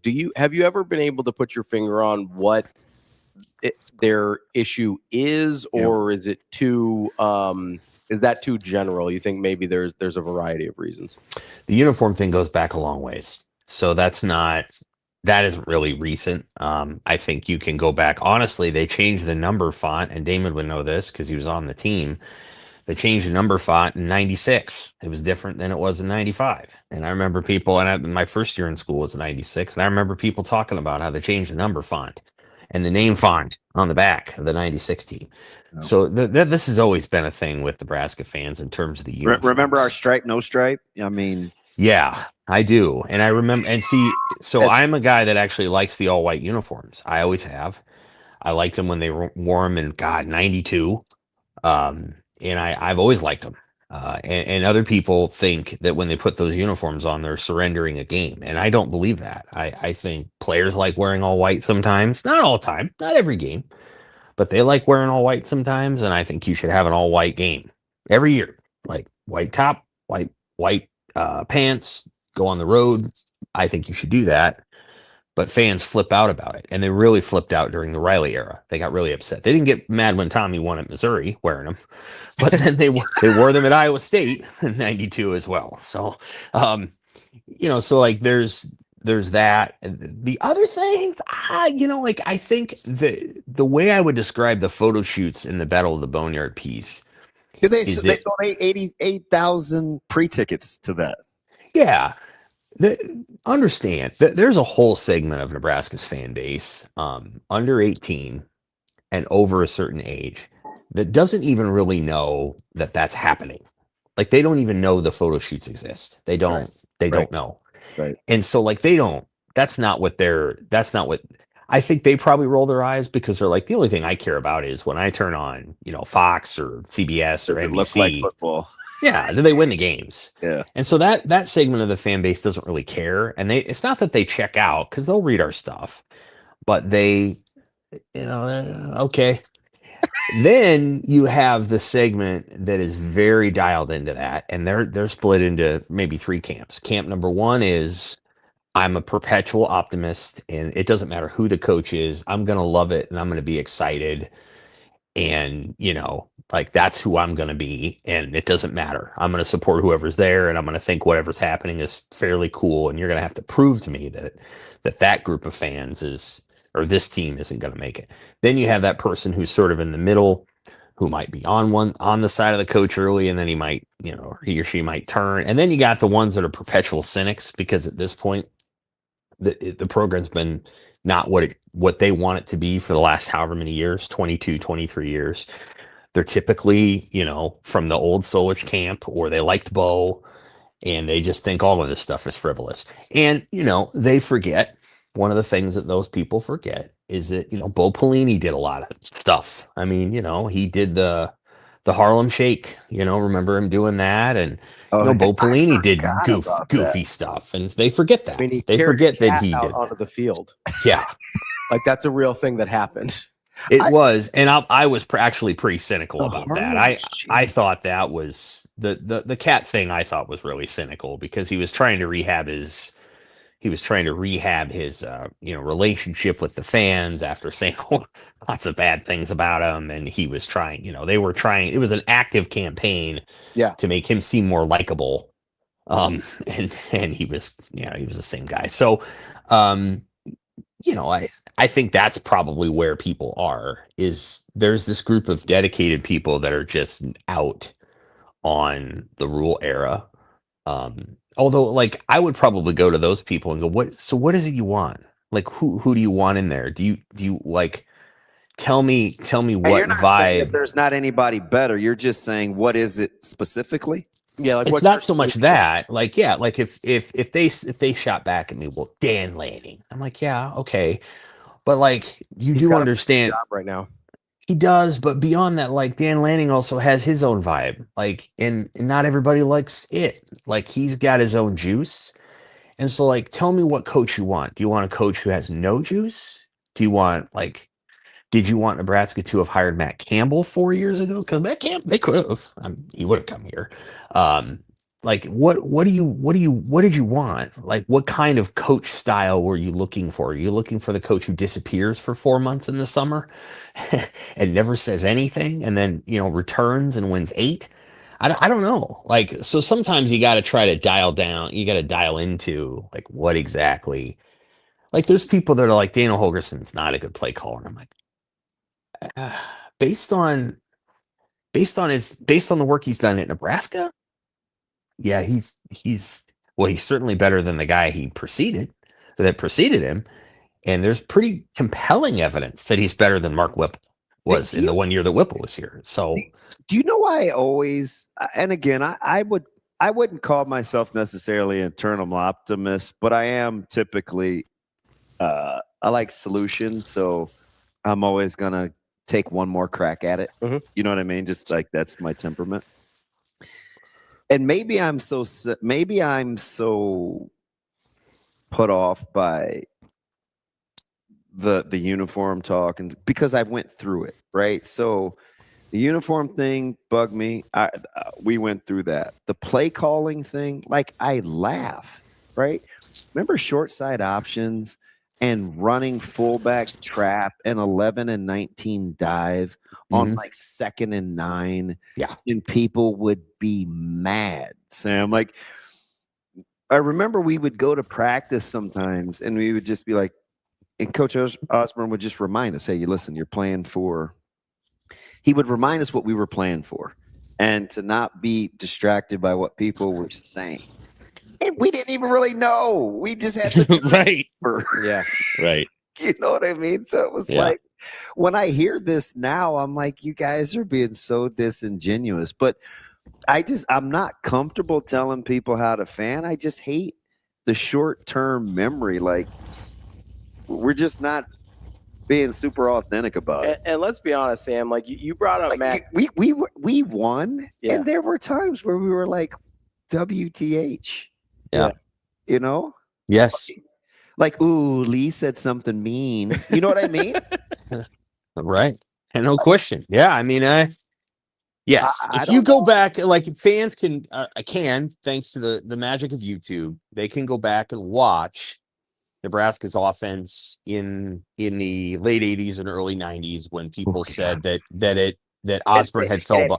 And he'd joke. He'd say, yeah, everybody tells me the game has passed me by. No, the offense back then was really good in terms of like the schematics and the way that they did it. And again, people are welcome to go back and watch the games and watch for themselves the level of intricacy and innovation that is still here today. So like Jim Harbaugh, if anybody thinks Jim Harbaugh schemes a great run game, which I think he does, nothing that he's doing is anything that would have been surprising to Osborne or something that people hadn't already seen. Urban Meyer, who's a good offensive mind, took some of his stuff. Game, the power, the count, the extra back in the backfield. Yeah. Yeah. The question that Nebraska had back in the days when they weren't quite over the top was that actually, ironically, they didn't quite have the defense to actually get Miami off the field. Like Miami, you can go back and watch those games in Miami. We were getting shut out though. Yes, but they were getting shut out because Miami had the ball for 32 minutes and it put Nebraska in this really hard spot of having to try to change the strength of its offense of like, okay, well, it's 13-0. You know, the old offense didn't necessarily work on the first drive of the game, but the defense was giving up a touchdown on the first drive of the game, and it was a 7-minute drive. You know, and Miami short passing game would create all kinds of mismatches, and Nebraska just couldn't. So when Nebraska got better players on defense, then all of a sudden that offense looked really good. Now, if you go to the early 2000s, and I just did this, I watched the 0-2 K-State game, and Nebraska got beat pretty bad. It was like 48-13. There's a lot in there where they do run a lot of the same plays pretty consistently. It wasn't a lack of explosive plays. I mean, they'd get a 25-yard pass, or Jamal Lord would run for 22 on a speed option. And then the next 3 plays would be -3, 0, 3rd and 13, incomplete pass. Like it was tough to watch. And so they did need to upgrade it. But as I look at Dana Holgerson's offense, again, like what he came in, what he had to deal with it right away wasn't what I think they want to be. I think what they want to be, if people were paying attention, were the first couple of drives against Utah. And if you watch those drives, you're going to like what you see. Now, I don't know if they're going to be able to get that all the time this year, but that's who they want to be. And I think that that's who they can be. But there's criticism for Holgerson that I don't really understand. I don't really get it. I think it's not that he may have a bad year. It may be coming. But I don't think people have an appreciation for the limitations he was dealing with prior prior to this year, including Dylan, including what Dylan was willing to do and not willing to do. What did you make? I want to go back to Saturday a little bit because the staff was everywhere. They made offers out of the big man camp. And I think to a man, that staff would tell you they don't exactly know what's landing on their doorstep. Right. And then they start looking at the measurables and the numbers and then the athleticism. And they're like, holy smokes, man, like call to arms. Then you get the masses out kind of just critiquing. And they did the same thing during Battle of the Boneyard where they have eyes everywhere. What do you make of when you're watching their evaluation process play out real time as they're actually using that deal as a recruiting event? Mm-hmm. Yeah, they are. And as well, they should. They do that with their camps as well. And I think one of the things, the camp setting's easier, in my opinion. It is. It's much easier. Yeah, I mean, I think they've never been, the Rhule staff's never been shy about evaluation on site and offer on site. So like they're not trying to be stingy, and that's not a bad thing. I do think that, if you want to go back and look through their classes, I think the first class they had here, they took a few too many guys that I thought were reaches. And part of that was because they didn't really get a chance to evaluate them. Yeah. And so like they took some guys early in that very first class, guys that didn't stay. They're not here anymore. Guys that never played. And they were a little maybe over their skis. Since then, that's not been the case. If you go back and look at the guys that are ranked outside the top 1,000, which I do, I go back and look at, okay, here are the guys that the recruiting services were just like, yeah, we'll give you 3 stars. You're going to Nebraska. And but they don't think that they're like great players. It's true. Come on. It's true. There's guys that go into their senior year with no stars and all of a sudden they get 3 because they're going to a power conference team. And I'm not trying to knock the services. It's just true. It's exactly what happens. It's like, oh, okay, you're an 84. Like, they don't know. So this is the way that I do it. So like, I've written about this many times. Yeah. I look at the top 100 guys because the recruiting services protect that top 100. I think they have rigorous conversations about, okay, who are all the 5 stars and then who are the best of the best 4 stars, and then top 500. So like that captures every 4-star and most of the high 3s, and then top 1,000, which is basically, I don't know, the other 3 stars, and then anything outside the top 1,000. And those guys aren't walk-ons, but they're like, you're taking this guy and you're going to have to develop him because there aren't many people who think this guy is going to come in and start in his second year. So is that okay though? Well, sure. Yeah. Because a lot of times the guys outside the top 1,000 are really just players who didn't play in Georgia and Florida, Texas, and Ohio. And for example, players that are outside the top 1,000 include Rex Guthrie, include Donovan Jones, guys that are playing now, include Mekhi Nelson, who technically wasn't in that group because he had already moved on to the prep school or whatever, but include Quentin Ives. I mean, it includes all kinds of guys. It includes Emmett Johnson.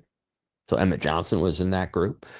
So yeah, absolutely, it's okay to take those players. But what I pay attention to is how many. Okay, so if your recruiting class is 25 and 15 of those guys are group guys that are outside the top 1,000, then I would say those guys aren't plug and play usually. Usually it's going to take those guys a year or 2. And oftentimes they're linemen. And so I keep track of that over all of the Big Ten teams. And so how many of those Ohio State has over the last 4 years? There's 0. They don't have any. I can't remember what number they have in the top 100, but it's an insane number. I mean, it's like 50 in the last 4 years. So like when people tell you that Ohio State has the most talented team, it's because they have recruits that everybody wanted. Doesn't mean that Ohio State's the best team every year. In fact, they weren't the best team last year. They weren't. Indiana was better, and Oregon probably was too. So doesn't mean that Ohio State's always the best team, but they do have the most talent. and that talent plays itself out. In talking to Rhule, he has a clear appreciation for Ohio State's level of talent. I think that he's like, he understands that team is the standard bearer in the league, even if they didn't win the national championship last year. Indiana did. The likelihood of Ohio State being really good this year is a little higher than the likelihood of Indiana being really good because of the players that are in the program. Sam, as you're going through this process, how much of it, when you're looking at the outside top 1,000 guys, is dependent on the coaching staff and like what they've shown you before? Because I look at Iowa's classes a lot, because we talk about, well, how's Iowa doing this without, without the recruiting classes? How much of it is staff dependent on, hey, they know what they're looking for, so if they think this guy's outside the top 1,000 is worth taking, that sits differently with you than it does with a different staff?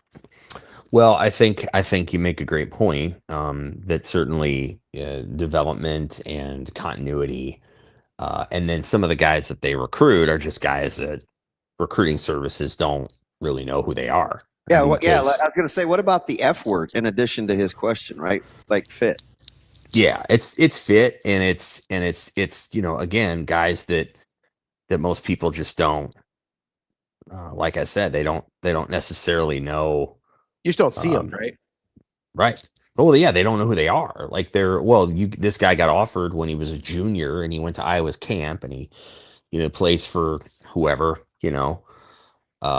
Hayes Rock somewhere in Iowa, in some small town, and nobody really, that's Cooper DeJean or whoever. Like it's hard. I don't even blame the recruiting services. They're doing the best they can. They don't have 1 million people, and so they have to spend their resources wisely. And so, like, you always just assume that players basically west of Chicago and I don't know, east, and I'm not kidding you when I say east of California, are probably a little undergraded. Even in Denver, like there's better players in Colorado than I think the recruiting services. Sam, I agree with you. Like Kenny and I have had this conversation about Colorado. I agree with you. Yeah, there's good players there, and a lot of them just don't get. I mean, unless they play for Valor Christian or they play for, I don't know, Aurora, a lot of you don't always know. Again, Rex Guthrie has work to do as a player, but I mean, Rex Guthrie coming out of high school was an incredible athlete, and he tested here, and Colorado didn't even want him. I mean, that is silly. They don't know what they're doing. So there's circumstances like that, or Tanner Turch, or just guys that have come from there. Jack Stoll, who was a very good player at Nebraska and is a longtime pro. I don't know, 5-6 years in the NFL. There's a number of those guys. And so anyway, anything west of Chicago and east of like literally the Bay Area, and maybe north of Arizona, it's just in Texas. Like there's just not an understanding of how good the players are. I do think there's an awareness now because Oregon is recruiting Kansas City and St. Louis, that Kansas City and St. Louis have a lot of good players. And Oklahoma used to recruit St. Louis and get a lot of good players out of there. But, there's probably 10 of those guys. And so you want to go and get 1 or 2. You're not going to get them all because some of them are going to go to Missouri. Some are going to go to Oklahoma or Ohio State. So like the way that I think they want to recruit is they want to try to capture the best players that they can in the region that they're in. And then I think they obviously have a desire to go down to Georgia and Florida and get players from that region as well. And there's not, I've always been of the belief that you can go to Georgia and get a good player. Can you go and get a great one?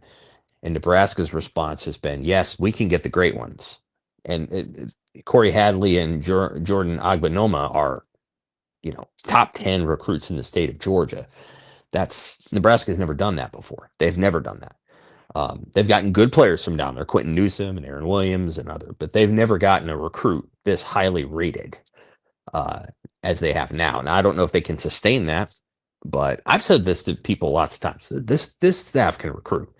Ignore last season. They didn't have the money to go out and get all the recruits they wanted to get, and there was a gap between the end of spring last year and the start of the House settlement, where Nebraska sort of just didn't have the resources financially that USC and some of these other teams did. So Nebraska couldn't go back out into the portal and go and get more players. You know, they couldn't do it. And so they or they didn't have the money to go and like secure the recruiting class the way that USC did last year. And so there were some guys that USC got last year because for whatever reason, USC had a lot of money and they were able to go out and get the #1 recruiting class in the country, that gap between the end of the NIL era and the start of the House era. So, so ignore the recruit. Don't ignore it. It's a fact of reality that they only signed 12 or 13 guys, but they're back on the track that they want to be on, and they're going to sign 20 to 25 probably every year going forward. And they're good at it. They're good recruiters. I had a fascinating conversation. I'm going way back to when Nebraska first had their skills camps. This is probably June 5th or June 4th or something like that. And I was with Keith Williams and talking to Trae in the end zone, and we were just talking about local talent because Trae had obviously just finished his first round of 7-on-7. We were talking about the top end, high end guys out of the state versus the rest of the country. This is in lieu of your conversation that you're having right now. And I watched Saturday and I watched the guys in the area interspersed between certain teams. Were you surprised? Were you, that jives if you're on the high end in the state, that regionally the kids from Nebraska had a ton of success against highly touted national guys? I wasn't too surprised. I was impressed. Okay. But I wasn't shocked. I think historically, Nebraska, whether it was the Bison Valentinos basketball team back in the 90s or today with 7-on-7, Nebraska kids do a really good job of competing. And so I think there's a caliber of talent in the state, and there's a know-how that's impressive. And then, of course, some of these teams that are outside the region are kind of cobbled together. Like you can tell a little bit that they're just meeting each other. Yeah. And so now Team TOA, which won the 7-on-7 event, they were pretty cohesive. They didn't have a lot of guys from outside of Arizona and California. And I think the Midwest Boom team had almost all the guys were from Chicago. And so you could tell that they had some cohesion and, they had some relationships there, but no, I we lose him. I want to hear this too, because he was really doing a good job of evaluating guys. Yeah. So I'm curious to. We'll give him a quick minute. Okay. Yeah. See if you can hop back in here. No, it's an interesting question. Because listen, I looked at Domo's quarterback. He's from Lincoln Northwest, young guy, like really good for his age. Like you can tell, like he's still got to read. Sure. A little bit better. But when you're just talking about arm talent for like his size, and I looked at all the really good quarterbacks, I'm thinking that was part of the reason Domo was in it. Yeah.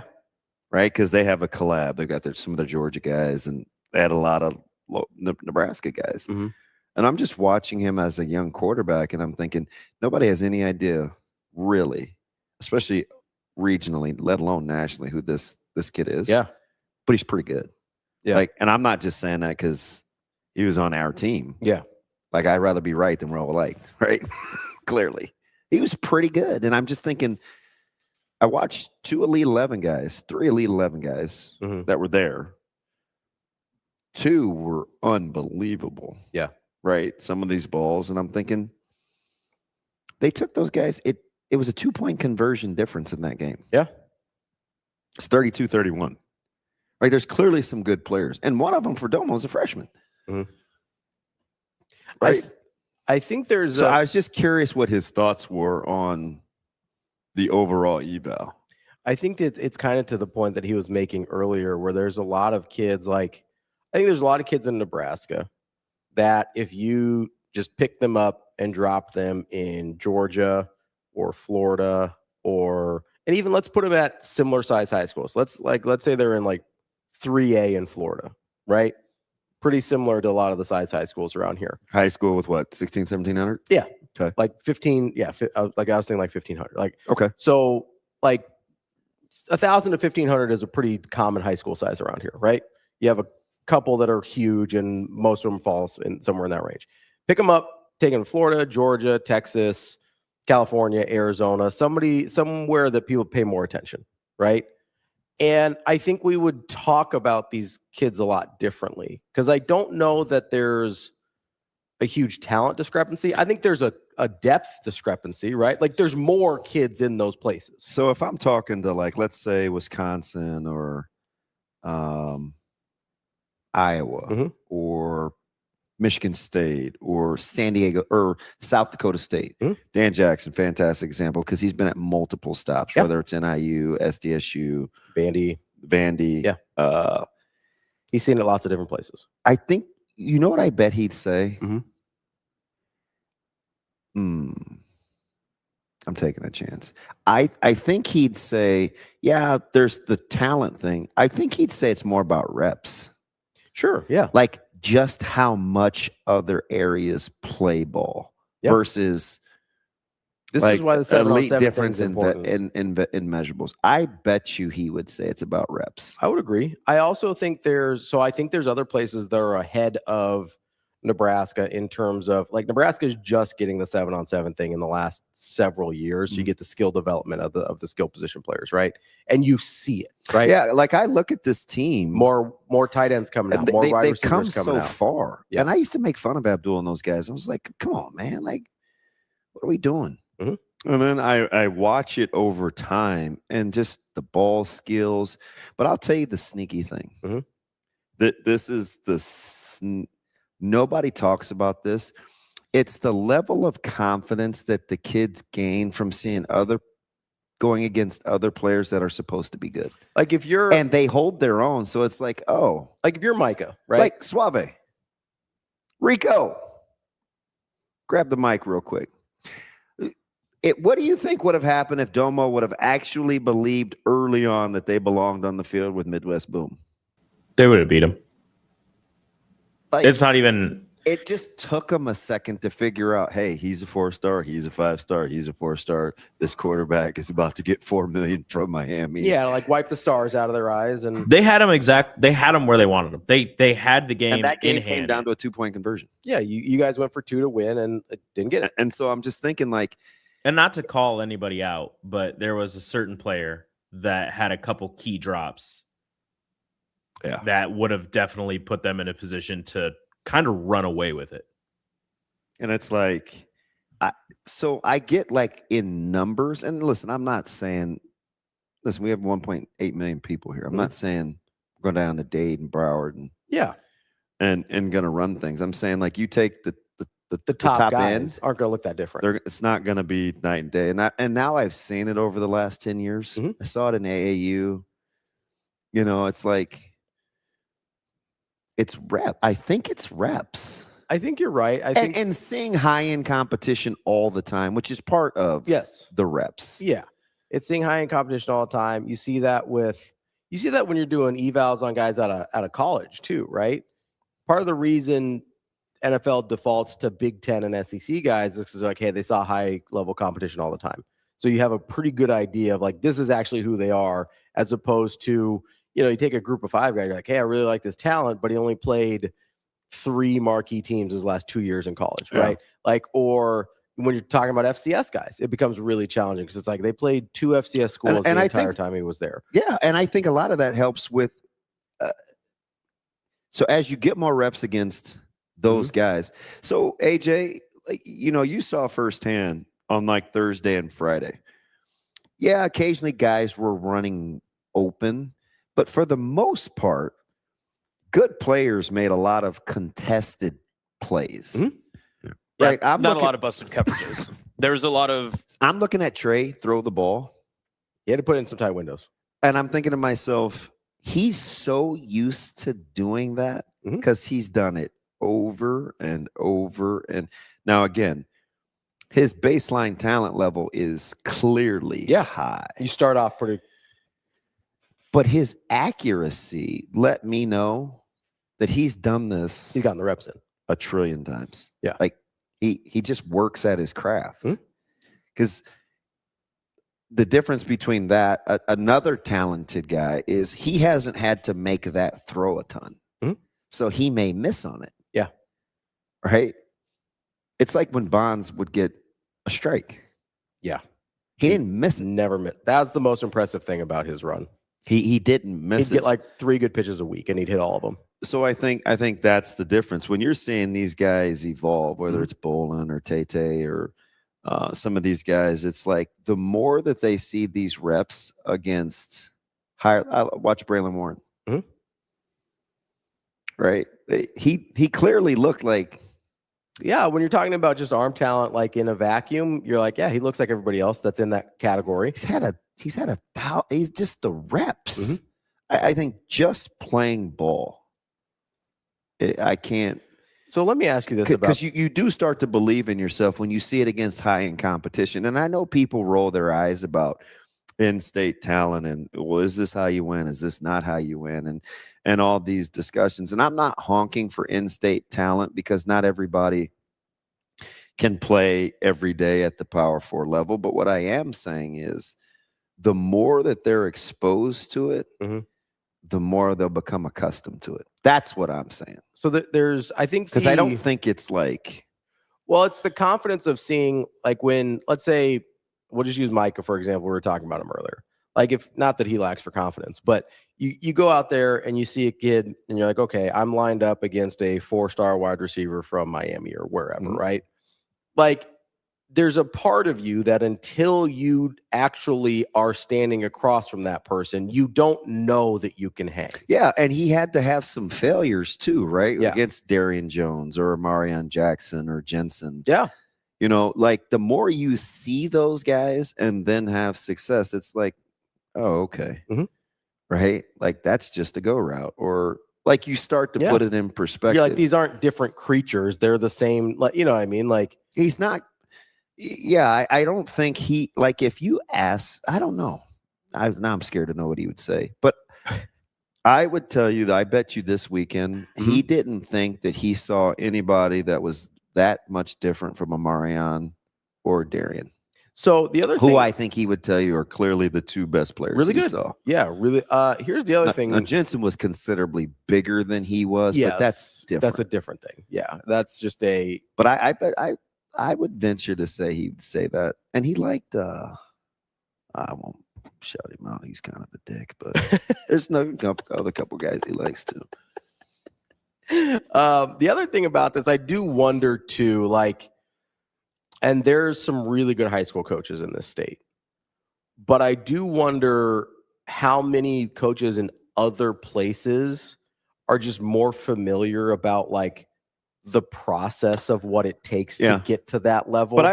I'll tell you, a lot of it is confidence. I'm just going to keep going back to seeing the reps and seeing good. I watch some of these coaches and they drive me crazy, right? But it's me. It's not because what they're doing is wrong. They've instilled confidence in these guys. Like Miami Raw, they just think they're better than everybody else. Like Boomtown, like Metro Boom just thought they were better. Yeah. Most of that comes from what's been instilled. And that's part of it. Like you have to believe it to even give yourself a chance. Sometimes we can't even. Can I ask you a question? Yeah. So how much of this do you think has to do with? I was just going to say real quick. Finish this thought. A lot of it is when I see these coaches and, like, you know, they're wearing towels and their gloves and their sunglasses and their hoodies and their jewelry and their chains. It's like they believe that they're the man too. Right? Yeah. It's like it doesn't just start with, gosh, I wonder if I'm good enough. Yeah.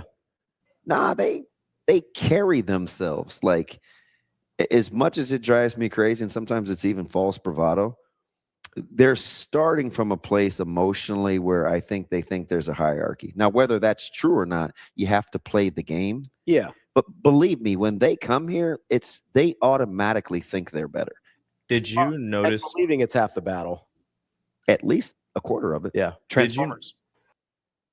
Did you notice Midwest Boom's coach? Like, there were some points where I was standing with some other guys and they were like, dude, this guy is like, he's cracking up. But like the kids, like, he's yelling at him. He's like, you got to believe in what you're doing. You got to do this. You got like, and they're all like eyes, like glued on him. Like he was kind of cringy at some points, but those kids were listening to every word he was saying.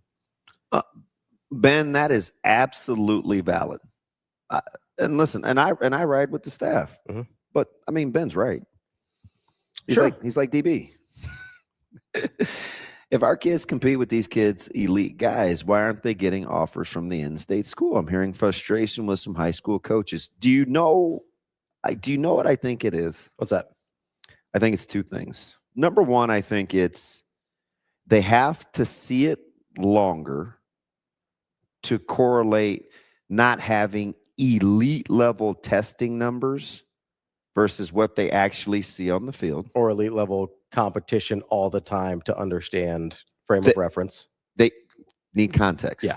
Right? When you don't put up the blazing numbers. Like if you're running a 4.62 instead of a 4.45, they want to see it against higher level competition for longer. Yeah, because conversely, what they'll see is they'll see a guy from GICC who has yet to lead his team in tackling or any statistical football data. They look at the physical numbers.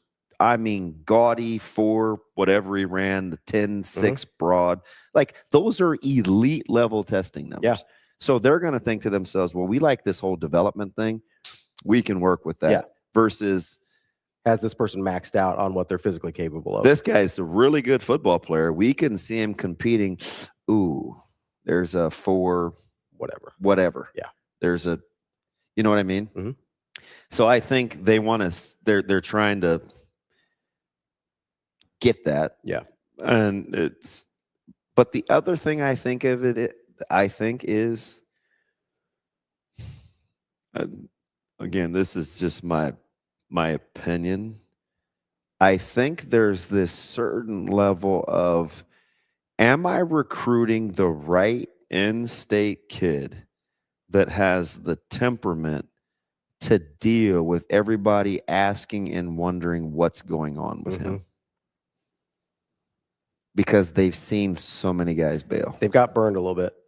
They've been burned a few times early. So, like, I mean, I get it's not some hot, popular, obvious take, but I think it's those two things primarily. Yeah. And that doesn't necessarily mean that they've got them all right. Yeah. But I do think there is a certain, and you've talked about this before, I think it takes a certain type of kid to be from in-state and want to stay here and be able to handle it. Yeah. Right? Like it's a different thing than it is for anybody else. Yeah. Right? You can be from Iowa. Yeah. For every, you can be right across the border. Yeah. From every in-state guy that quit, there's a Josh Banderas that like hung in there. And like, I don't know if it was always rainbows and butterflies for Josh. I mean, let's you go know with, what I mean? Let's Like go with one of the highest touted recruits in the state's history in Baker Steinkuhler. Yeah. That dude had a time of it. Oh yeah. What position is he going to play? What side of the ball is he going to play on? Did he ever live up to being a 5-star from Nebraska? And I try not to talk about it because I know he's super competitive, but I imagine Carter's going through it. I would imagine. You know, you think Caleb doesn't think when he's like working out and it's like, okay, it's how close or you know what I mean? Like it. Well, especially you do have to be wired differently. Especially Carter. Like imagine being Sledge. Had the Georgia offer, had the Notre Dame offer, got a touchdown early in my freshman year, and then it's kind of stalled a little bit. And you go, okay, you have to be built a certain way to be able to kind of get through that. Yeah, if I'm Sam Sledge and I know I'm playing behind a guy that's going to get drafted, wait, does that help? Doesn't make it easy though. No, that's what I'm asking you. Does it help? I don't know. I mean, you had that experience. Oh, yeah. Oh, yeah, that's true. Yeah. I don't want to use me. No, but I mean, like you're one of the few people that can speak with authority on this. Yeah, but the difference is, I think, the difference is we were winning and I wanted to win. Sure. And the way that the system worked is you were going to get some chances still. Yeah. Right. Yeah. So you were going to see the field. And I knew if I had success, enough success, I was going to get a good look next level anyway. Yeah. I think that's different for a guy like Slit. I think it's different for guys now because you want Nebraska guys aren't getting the benefit of the doubt right now at the next level. That's what I'm saying. They're not getting the postseason looks. But I mean, I think I looked at Like, I think Justin Evans, I swear to goodness, I bet I should text. I think I saw sub 5 flat. That'd be pretty good. Because his pro agility stuff is already really good. Really good. Right? Like, that guy's going to get drafted. Yeah. And then I'm thinking, could I handle playing? Or what if you're Gatula? The forgotten man. He's interesting. Who could win a job? He's interesting because you got Pritch on the one side who he played way too early and he functioned. And he's never been healthy for an off season, right? Yeah, I get it. Right. That's a good one. You've got another kid in state. That's a good one. Played before he should have had to, held his own, was not physically ready, but was able to hold his own. And then they would tell you, like, he's one of the 8 they know that they could play. Absolutely. But he's also a guy that, and 2 of those guys are local, because I know Sledge would be in there too. There's also a sense from the fan base, I imagine. I think I get this sense. I might be wrong. I get this sense from the fan base that if Gatula plays, then something went terribly wrong, right? Because you bring in Tree Babalade from. Oh, you're talking about the psyche. Yes. I don't know. So I'll take your. So to be in Gunner's shoes, though, and to know that, like, okay, the people from my own state probably don't want me to play because of what else is happening. Like, that's a challenge too. I don't know, man. You don't think he gets that sense? Maybe. Because you called him the forgotten man. Like, there's a reason he's forgotten. It's because we want Tree to play. Yeah, but you know what it is? And I don't know if everybody operates under this. But the way I look at it is we make assumptions over because of the optics. Sure. Because we just haven't had a chance to have the conversation yet. Yeah. Like, the conversation needs to be had, right? Well, what are the expectations of Tree? Are they different than Gunner? Because whatever that answer is probably sets the stage for what I think people would feel if you went to the portal to get alignment. Yes. Like, if Nebraska said, hey, listen, we brought Tree in to secure the tackle spot, but we fully expected him to compete for a starting job with Gatula, we'd feel different. I think when you... Do you understand what I'm saying about the assumptions of the optics versus having the conversation? I agree. I think part of the assumption with the optics is when you bring in a guy that was starting in the SEC. Yeah, but they weren't good. I understand that. But you know what? See, we got to get over that. I understand that. But we did the same thing with Pritchett. We did the same thing with Pritchett last year. It's like, oh, he's a starter at Alabama, which they couldn't wait to get him out of town, by the way. Right? Like, I'm not making that up. Alabama was like, all right, see you, Pritch. We're good. Yeah, but nope. I think I think you just have to play well. I understand that. But here's my point. Do you know what I mean? When we're talking about the assumption of optics, the narrative matters. Right? Not if you're good. Okay, but what's the argument going to be there? Well, we haven't been good.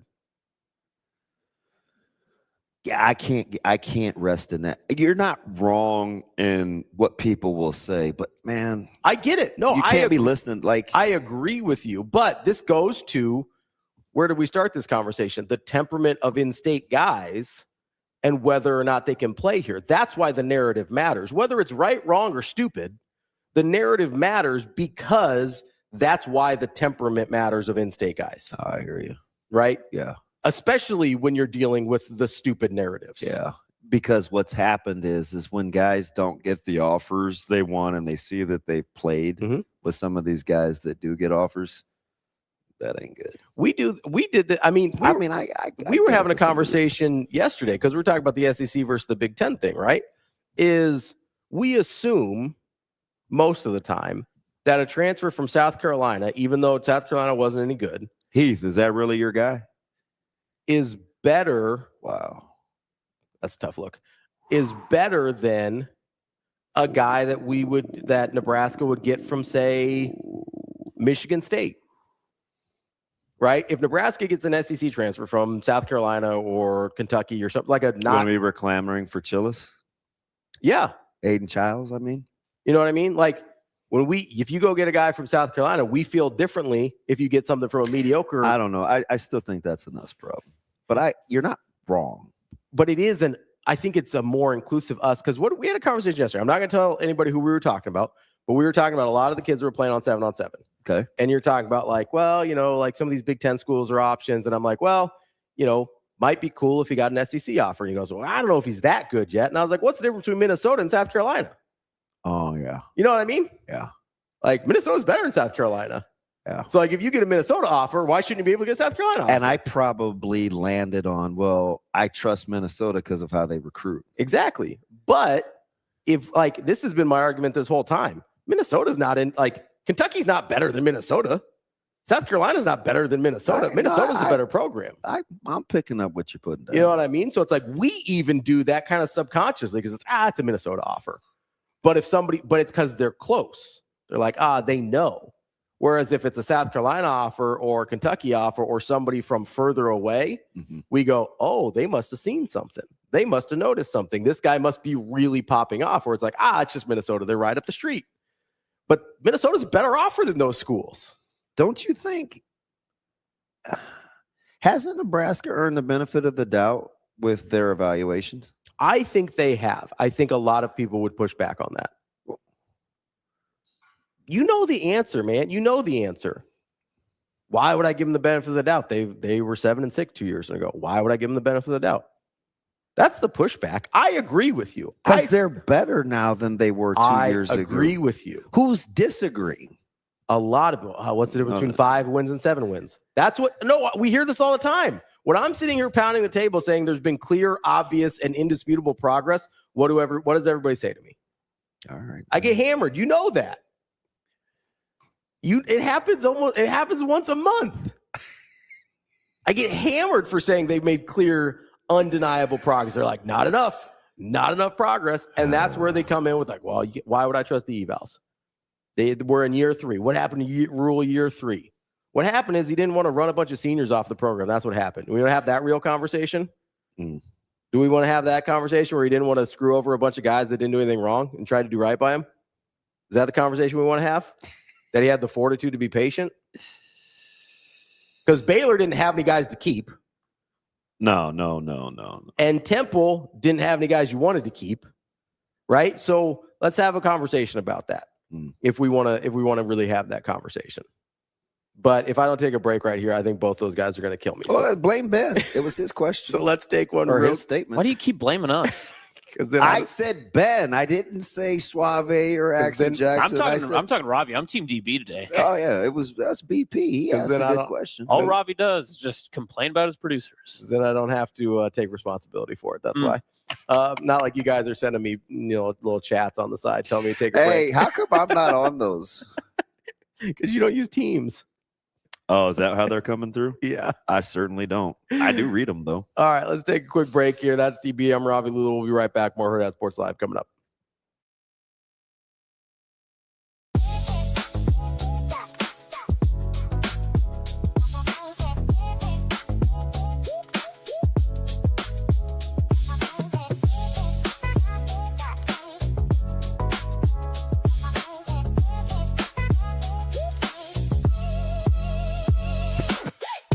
It's time to slide into savings at Edwards Nissan. Lease the 2026 Nissan Rogue Platinum starting at $379 a month, a platinum lease worth driving home. This June, the savings are as big as the season. We've also got the 2026 Nissan Pathfinder SV starting at $399 a month while supplies last. Don't miss your pitch. Slide into savings at Edwards Nissan.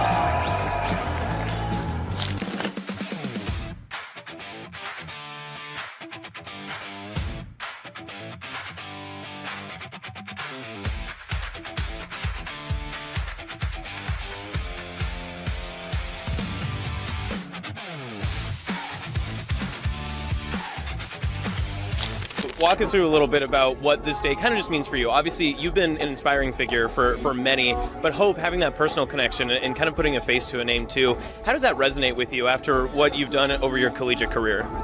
I mean, it just puts so much into perspective. Obviously, like Nebraska, our team was just at the World Series, and now the World Series going on here, and there's so much spotlight and hype on the teams and the players, which there should be. Like, it's hard to get to that level and to be one of the last teams standing. But, like, hope is a hero in life. So just the perspective of, you know, yeah, it's still softball and baseball is a game, but, like, this little girl is an absolute hero in life, and it's just incredible perspective to have.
You're listening to Hurrdat Sports Live.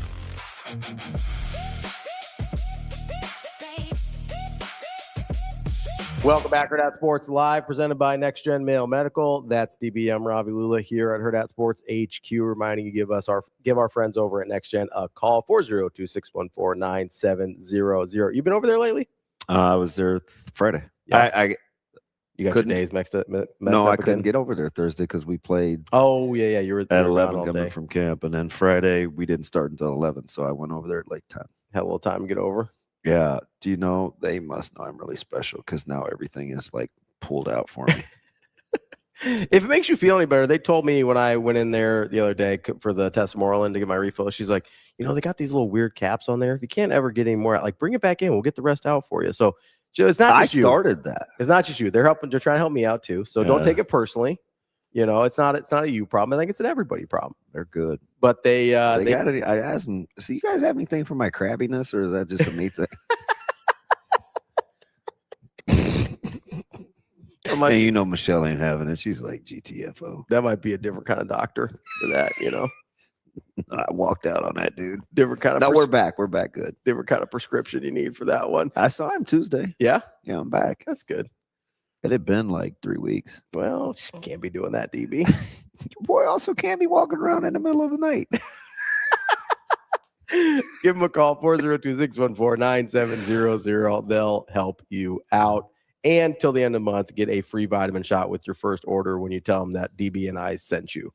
I did get one of those. Vitamin shot? Yeah. Yeah, a little pick-me-up. Hercules. Did you get Hercules or you get Zeus? The maroon one. I asked them the same thing, and they said, how do you not know? And I go by colors. They're both mythical guys. Wow, so just judging by color over here, huh? Wow. Yeah, that's the motto of your deal. Go Serena. Are you picking your teams you're cheering for today in the World Cup by culture? No, I mostly root for the U.S. What do you mean mostly? Like, is there anybody else in the discussion? I mean, there's other teams that I enjoy watching play. I've always, since I was a kid, I've liked the Netherlands. I'll be honest, it's mostly the orange. I'm rolling hard with our guys over at Cabo Verde, having a good time. They got another draw. Dude, they're killing it. They're doing great. Hey, did you see how they got the second goal? Yeah. Yeah. So are you mad at is that country? Which one? Cabo Verde? No, the country they played. Oh, Uruguay? Is it so intense that goalie is going to have some speaks? Because you know how some countries, they come down on you. Because that was a brain bleep. Yeah, Uruguay is pretty rough on, like, anything like south of Texas. I start to worry about safety. Like, south of Texas? Like Mexico, anything. They're not offing anybody in Senegal. That's south of Texas. Or you just mean? I mean like just straight down. Okay. Yeah, like in our side of the. You're like central and south. Yeah. Okay. Yeah. Although Mexico is North American, so I had to include them because if you'd have said something about feeding people to the lions, I was leaving. No, I would never. Yes, you would. I would never. But you were with Jermaine Friday. Yeah, I was hanging out with Jermaine on Friday. Okay, so you're back since you're sensitive. And was that your fix? Because I had been gone. No, I hung out with Cliff yesterday too. Oh, it was a big weekend for me. So did you say now that my other friend is back, you guys are quota met? No, I play tennis with Cliff every Sunday. Is he nice? Yeah, Cliff is cool. No, I don't mean like a person. I meant like, can he? Is he he's pretty good. Yeah, he's athletic too. So he gets to everything, which is hard. He is. I mean, what do you want me to do? He's more athletic than I am. Like, well, that makes sense. Listen, I'm not fast. I am faster than I look.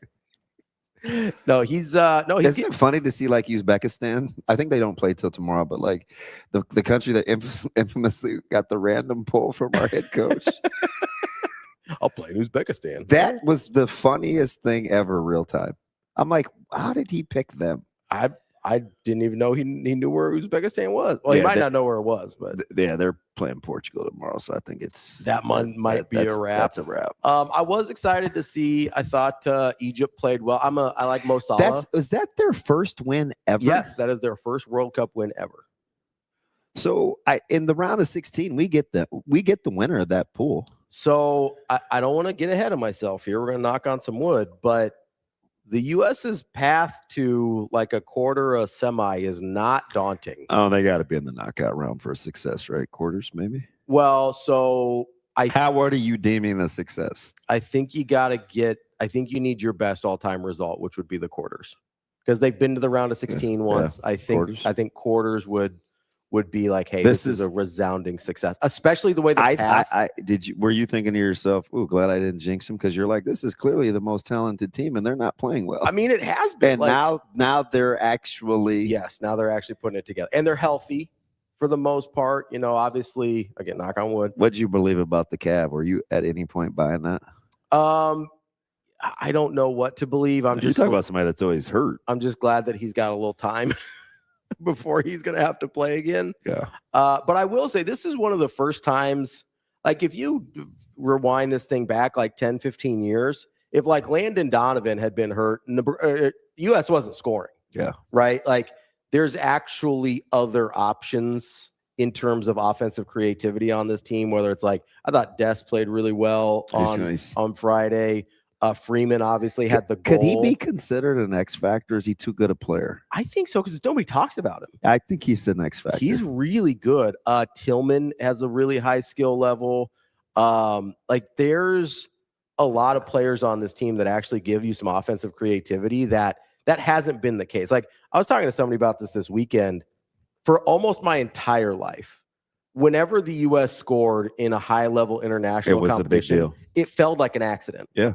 Like it felt like those hockey goals where you're just like nothing's happening. Like, oh my God, what just happened? Like it felt like. By the way, shout out the Kachuk brothers getting to play together. Yeah, it felt like they needed a fluke. They felt like they needed luck or somebody to misplay something. Where it's like now it feels like they're actually generating offense. They're so athletic. I told you that this was going to boil down to the front three. Yes, I mean. They're clearly talented enough. And that's been the coolest part about this is the first time it doesn't feel like, oh man, they're going to have to accidentally score a couple goals here. You know how we were talking about confidence with recruiting and playing against good players from other places? Yeah. How about the flair that the U.S. is playing with? Yeah. Like behind the back, behind the leg, between the legs. You know what it is, though? They're playing like with some swag. What's one of the things that I brought up in terms of the talent level of this team? All these guys are playing in the top European leagues now. Yeah, international. Right? Like, international. even if you're playing really well, but especially before, like the MLS has gotten way better, but like before, if you're playing in the MLS in like the 2010s, like there's a certain confidence. There's going to be a certain confidence issue for a lot of guys because it's like, I don't like, I wanted to play in the Premier League and nobody wanted me, or I wanted to go play in Bundesliga and nobody wanted me, or I was on loan there and I didn't do very well.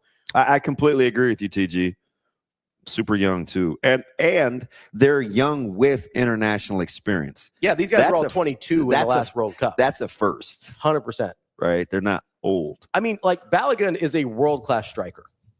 Like he's a world-class like offensive talent in a sense that like we've never, and they've got the talent level with the athleticism. Like that's never been a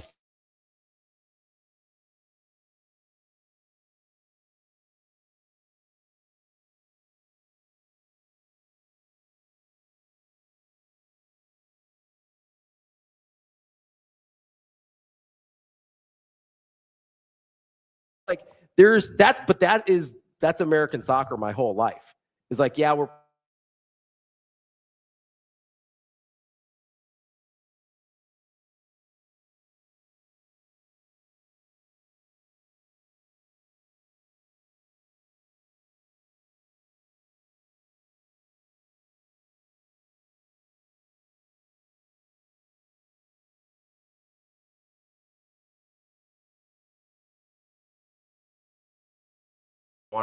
That's the late game tonight, Rico, in case you're curious. Algeria and Jordan. I need to get a little bit deeper into the machinations of what the draws are if US wins versus Turkey or draws or whatever. Like I don't. When did we change that? This is the first time I've ever heard it, but I mean, I get the A chain thing for ATN, just pronounced it wrong, but like this is the first. Everybody told me it's Turkey now. I'm like, all right, I guess. This World Cup, they have changed the spelling. Yes, this World Cup is literally the first time I've heard that it's kind of like mandatory water breaks. Yeah, it's hydration break. It's 65 degrees outside. Be careful. I do like the additional round though. Yeah, I think it's I don't know. I think it's interesting. I don't know. I'll be interested to see how it plays out in the knockout rounds, like in the knockout stages, what that looks like. Because I think I don't know that I'll know until then. You want my upset today? What do we got? I think you need to take a look at Senegal against Norway. Okay. Oh, okay. I would either play the draw or Senegal. Okay. What's the? We do have some breaking news if you'd like. Yeah. Yeah, I just okay. Go ahead. Pete Thamel has reported that Michigan head basketball coach Dusty May is finalizing a deal to take the Dallas Mavericks head coaching job. Yeah. Oh. Okay. Hey, how about the folks in Ann Arbor were saying that they thought May was out over the weekend. Mm-hmm. And nobody really believed that it was going to happen because Dallas was too close to the draft. Mm. Nope. You rather have a coach in place than a coach that is in place 2 days before the draft. I don't know that Dusty May is going to be making a lot of decisions. They think like collegians. Yeah. That's a heck of a leap for him. That is. I mean, so now they have cleansed themselves. The Mavs are now that is a full wipe from the Nico Harrison, Luka Doncic era. Yeah, that's it. So he was at FAU 4 years ago. Yeah. And he's an NBA coach. And now he's the coach of the Dallas Mavericks. Like, that's quite the Meanwhile, Malone's a Carolinian. Somebody was telling me like if he hadn't taken the Carolina job, he probably would have been hired in Dallas by now. Wait, what's the matter, Alan? Really? Oh, I thought he said annoyed. No, that's the best thing that's happened in Boston all year is the Scottish fans taking over. Dude, how would you? So and I can't. His name escapes me, but he's got all the coverage from the Boston site. How stressful would it be to be conducting those interviews with the fans, like full on hooligans? They're climbing on his back. They're jumping on his head. He's like, I mean, he's just steady Eddie with the microphone. I was locked in. I would lose my mind. But these city host sites, man, I mean, shout out to them. It seems like they're outside of Iran having to go back to Mexico to train, I don't think there haven't been any. So I heard a really cool deal about you. It's funny we brought up Algeria earlier. So I guess that was what the original thread started under for our main man, Redcast Rob. By the way, good to see you. Yeah. So here's the thing about that, because he says accusations of recruiting violations against Michigan incoming. I don't know how you're going to be able to prove anything, though. Also, like what are rules anymore? Like, what does that look like? I don't even I mean, because they're clearly not doing anything like about anything tampering. Yeah. No, you can't. Now they tried to do something and they got slapped down. So we're not just going to broad brush. That's what I mean. Even when they try to do stuff, they can't. They really have no authority. Well, he's in the supplemental draft. They did something. Well, the Big 12 did something. Bullying and peer pressure did something. Listen, I'm here for bullying. Let's do it. I had to tell you, there's just no way. No, the noise would have been unsustainable. And I'm talking about for him. Yes, I don't think he thought it through. That was my number one argument. Or Texas Tech was it was not going to be sustainable. Every day of every play of every game, every day will be scrutinized. Yeah. And that's more than almost any. I don't think you guys are thinking this thing through. Yeah. So he's going to melt down. Yeah. It's just not worth it. He's like, no, I'm going to go see if the NFL wants a degenerate gambler on a roster. TK, now Michigan can go back to being overrated. TK was picking my brain this weekend. What was TK wanted to know? He's very well rounded. What did TK want to know? Oh, he was talking about so there's a couple things. The last one was he got me all 3 days. But the last one was about Wyatt, Missouri. Oh, interesting. He's like, he went into the Hall of Fame. I was like, yeah, that was the banquet I spoke at. Oh, nice. That's why I had to be in Albion. Big Which, Wyatt by the Missouri way, guy. you folks that have to drive out that way, could I have stayed on 275? I was using Waze, and I was supposed to take 275 to 91, but that was shortly after 7-on-7, so everybody wanted to call. So I missed what Waze was telling me, and I missed my turn from 275 to get on 91, so I had to do a U-turn on 275. Could I have stayed on 275? I'm sure I could have and gotten to Albion just fine. I'm looking here. Is anybody familiar with? No, 275 would have taken you higher north, and then you would have had to. You would have had to go south at some point. So you would have added like probably another half hour. I think you would have had to come down on like 14. Okay. To get back down to Albion. You made the right move though. Okay. I think your only alternative is just to keep going north to West Point, and then you would have went west, and then you could have came back down a little bit, but it still would have. I thought about that originally because I've got to come through like Dodge and Howells, and could you believe at one point during that Howells Dodge merger, Austin, people were so mad about that co-op that they would drop their kids off at the water tower to go to West Point. Serious. Yeah, some of those co-ops in that side of the state are head scratching. They just were not going to be sharing that revenue. Yeah. That's why Clarkson and Lee split up. Yeah, I drove past Lee. Beautiful sign. Mm-hmm. Perfect blue, Leigh. I was like, oh, what's up, Lee? And right to my north was Clarkson. Oh, your guys right there out in Albion having a good time. Dude, that was a wild crew. And there's a lot of wrestlers, so it was in my wheelhouse. What's the population of Albion? I don't know, but I'm gonna guess. I hate to be in other towns' pockets. Ravi, what's the school in Albion? I have no idea. Why it's? You want to take a guess? I mean, if it's not called Albion, I have no idea. Okay. Boone. Oh, is that Boone Central? Yep. Okay. I don't know, man. Could have taken a guess. There's like I thought the Wyatt, Missouri thing would have given it away. I couldn't remember where he went. Oh, that's fine. I knew it. I knew when you said Wyatt, Missouri that it wasn't Albion High because I knew that wasn't a thing. But I would never have been able to come up. Yeah, Why Boone? Is that the county? Do we know why it's called Boone? That's a good question, but it's not the county. I don't think. Yeah, it's Boone County. It says it's the county. Yes. Is it? Yeah. Okay. That makes sense. Named after Daniel Boone. Daniel? That makes sense. Okay, I'm not that big of a Shane. It's Daniel. I believe it's pronounced Daniel. I'm gonna guess economically that they do pretty well. Their medium household income looks solid, according to I don't think they do without a whole lot. That was a fan.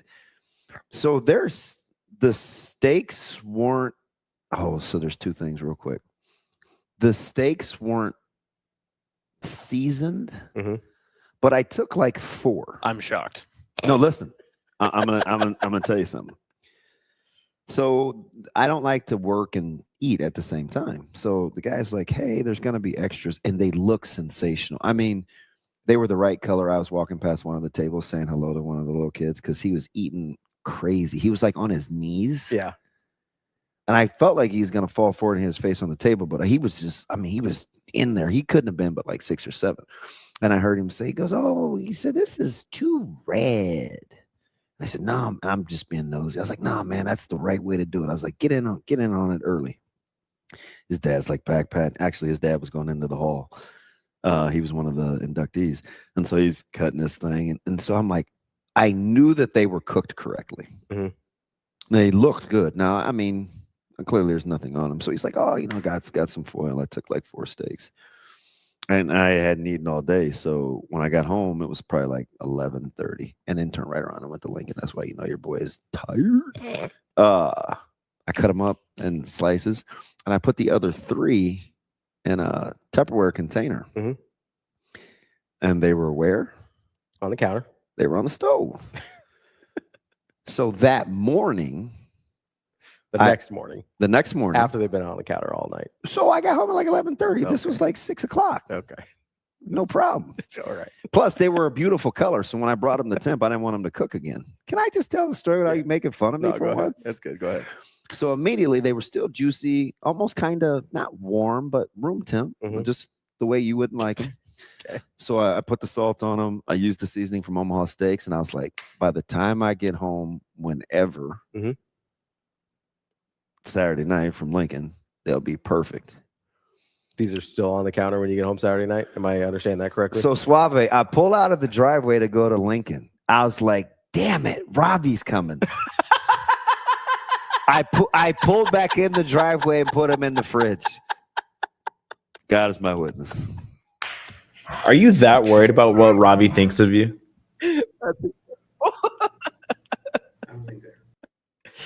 I was like, nope, not about to hear it. Are you that worried about what Ravi thinks of you? Want something I didn't know what you're going to be doing. I was like, I am not about to have these sitting on the counter. Pulled that car back up to the garage, opened the garage. I put the steaks in there. How you like that? That's actually really funny. I didn't. So corn raider, I wanted shrimp yesterday, but I went with crab cakes with some fillets. Ooh, I like crab cakes. I like crab cakes too. The dogs were good though. The dogs were good. I'm very worried about Biggie. It looks good. Like, I know. I guess it looked like, you know. I know. I get it. I listen to you guys tell me that before I get Bella spayed, she needs to have one cycle, and I'm dreading it. I didn't say anything. She doesn't have a tail, so the diapers don't stay on. Oh yeah, that's tough. I'm only doing this once. Let's take a quick break here. I think Joe Healy's about ready to join us from D1 Baseball. We can talk about. She gets her one. Yeah, we're done. Chasing around after that filth. We'll be right back. Talk a little College World Series with Joe Healy from D1 Baseball right after this here on Hurrdat Sports Live.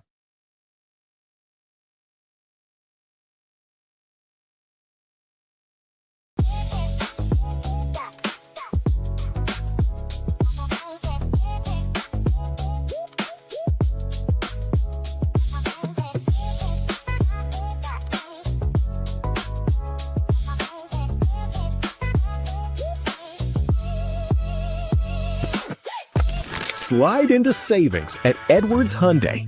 Finance the 2026 Hyundai Santa Fe at 0% for 72 months. This June, the savings are as big as the season. We've also got the 2026 Hyundai Kona SE all-wheel drive. Sign and drive starting at $287 a month with 0 down. Don't miss this pitch. Slide into savings at Edwards Hyundai.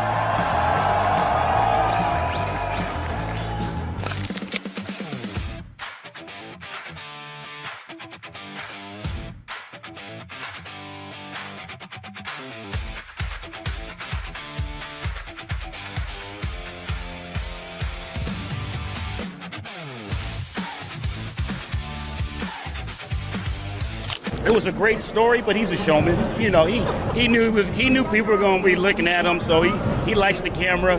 I appreciate that the book that he read to find a way to help support his brother without, and reading Let It Go to God. That's something that's very important that his mom instilled in them, to be religious and have that higher being, higher entity help you when things get rough. And so I'm glad he chose that. But yeah, he likes to play for the camera.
You're listening to Hurrdat Sports Live.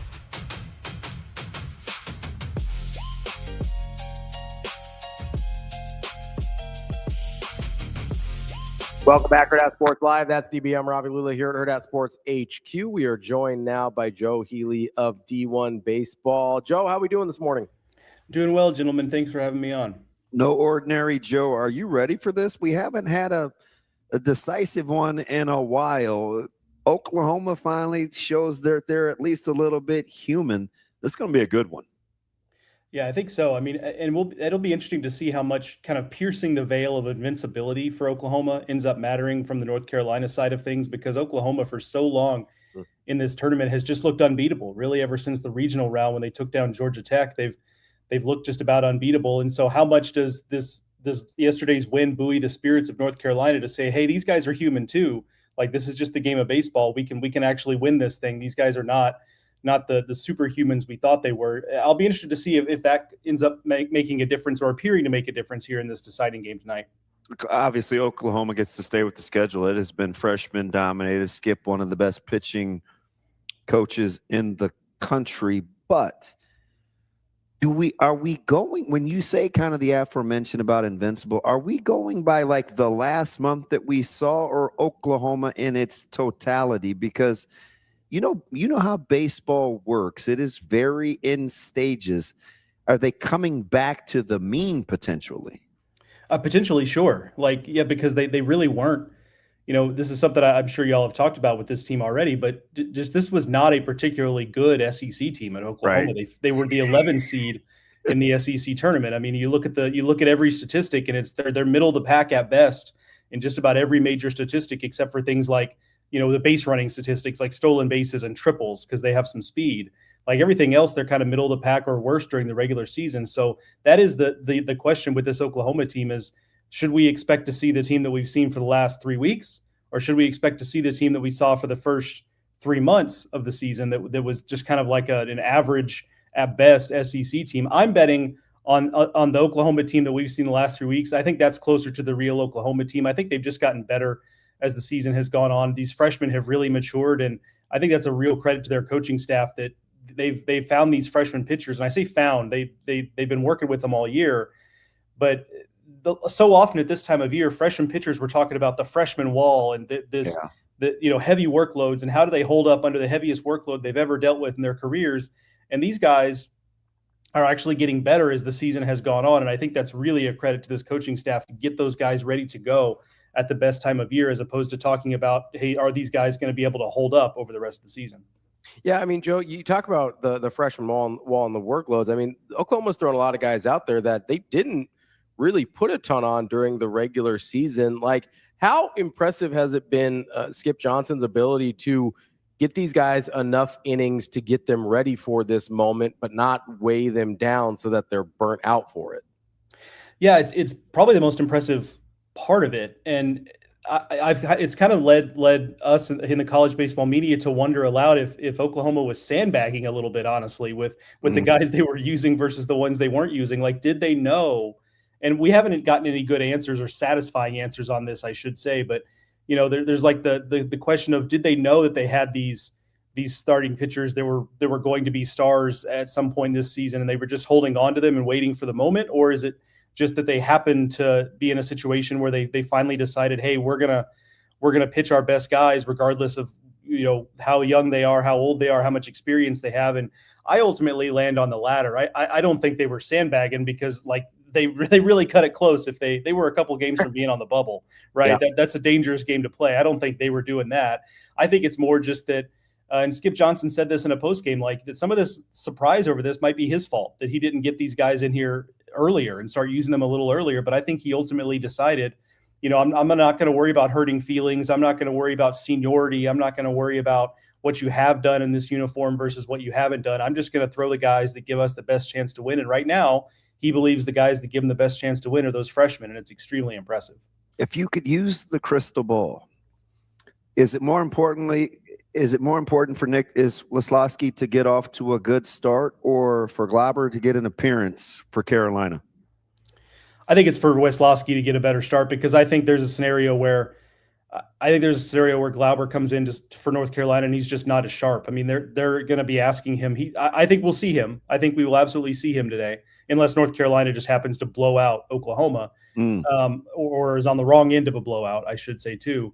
So I think we will see him, but I think there's a real scenario where he's just not as sharp. Like he was very sharp yesterday, but he's had some outings this postseason where he has not been quite as sharp as he has been in some others. So I do think there is a little bit of fatigue there. So I think it is more important that Oklahoma gets something out of Wisloski, just because they're not as secure in who they have in the bullpen, whereas North Carolina knows who they're going to go to. They know what the pitching plan is. I think Oklahoma, you can really knock them off schedule if Wisloski doesn't really give them an effective outing here. I think you really could bring some guys into the game that Oklahoma is not going to be that comfortable with throwing in the game, whereas Carolina still has Jackson Rose available. Walker McDuffie is still relatively rested. So even without Glauber, they've got guys they have lined up that are ready to go. Oklahoma, I think, is just going to be a little less comfortable with that if they don't get a good start from Wisloski.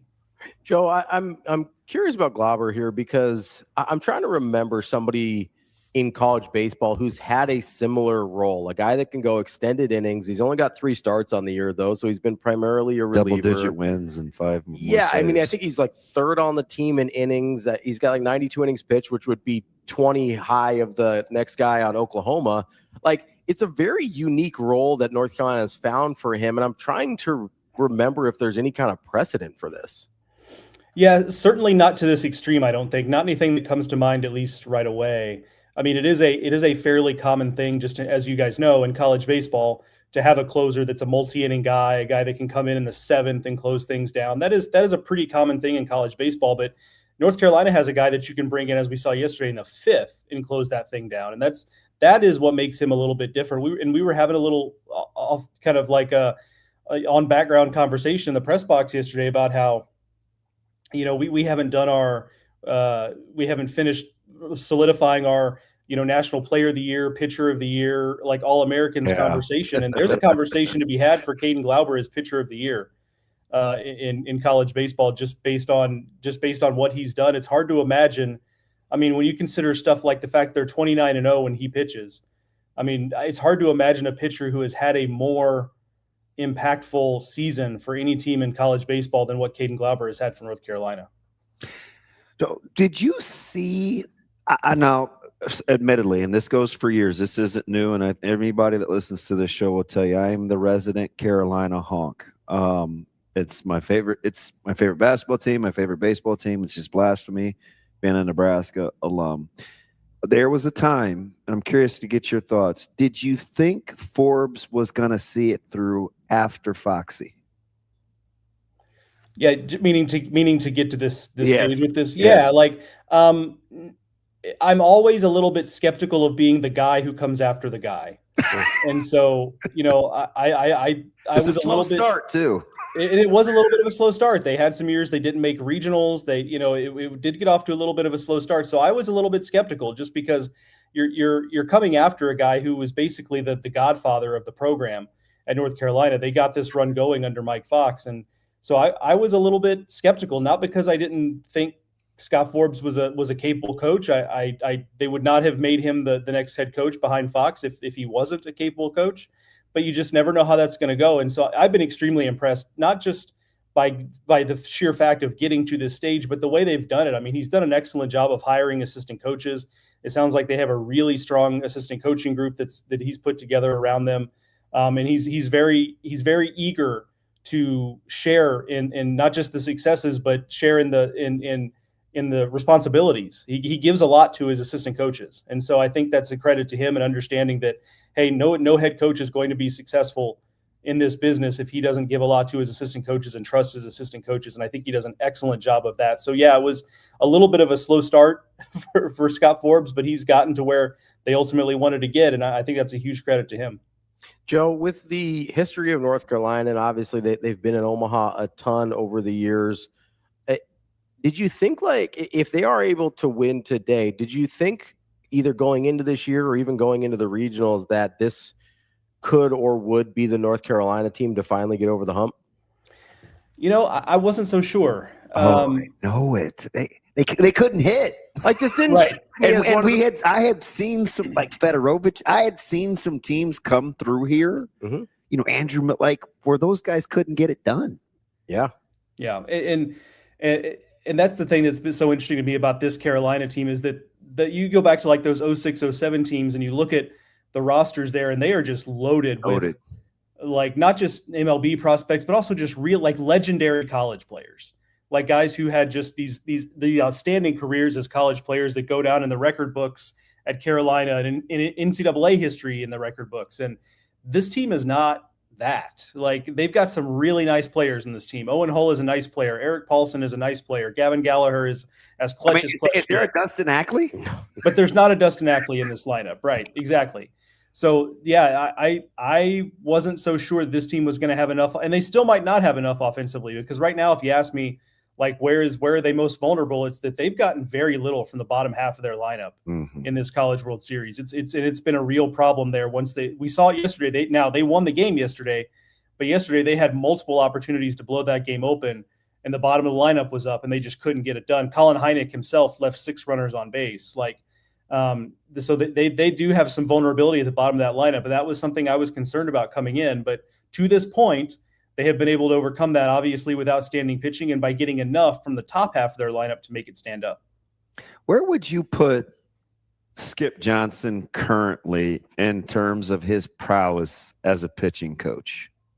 Oh, he's got to be up there with anybody you're going to talk about. I mean, you talk about a guy like a Nate Yeske at LSU is considered one of the best pitching coaches in the country, but you've got to put Skip Johnson right up there with him. And the fact that he can still be such an effective pitching coach while also being the head coach is a big credit to him, because those two jobs are not necessarily the same thing, right? I mean, you could be a great pitching coach and not be a great head coach, and vice versa. And he's able to do both really, really effectively. And part of that is that he's got, guys on the offensive side of the ball, chiefly Reggie Willits, that he really trusts, so he can leave that side of the ball to them and not have to worry about it as much. But when you talk about, well, two things. One, we've talked a little bit about him taking this moldable clay of these young pitchers and turning them into studs at the right time of year. Like, that's one thing. But I think the other thing that's impressive about him is that they go and find pitchers everywhere. They go to the JUCO ranks, they go to the transfer portal, they bring in freshmen, and they are not necessarily recruiting at the very top of the sport. Like, they don't have a ton of blue chip guys necessarily.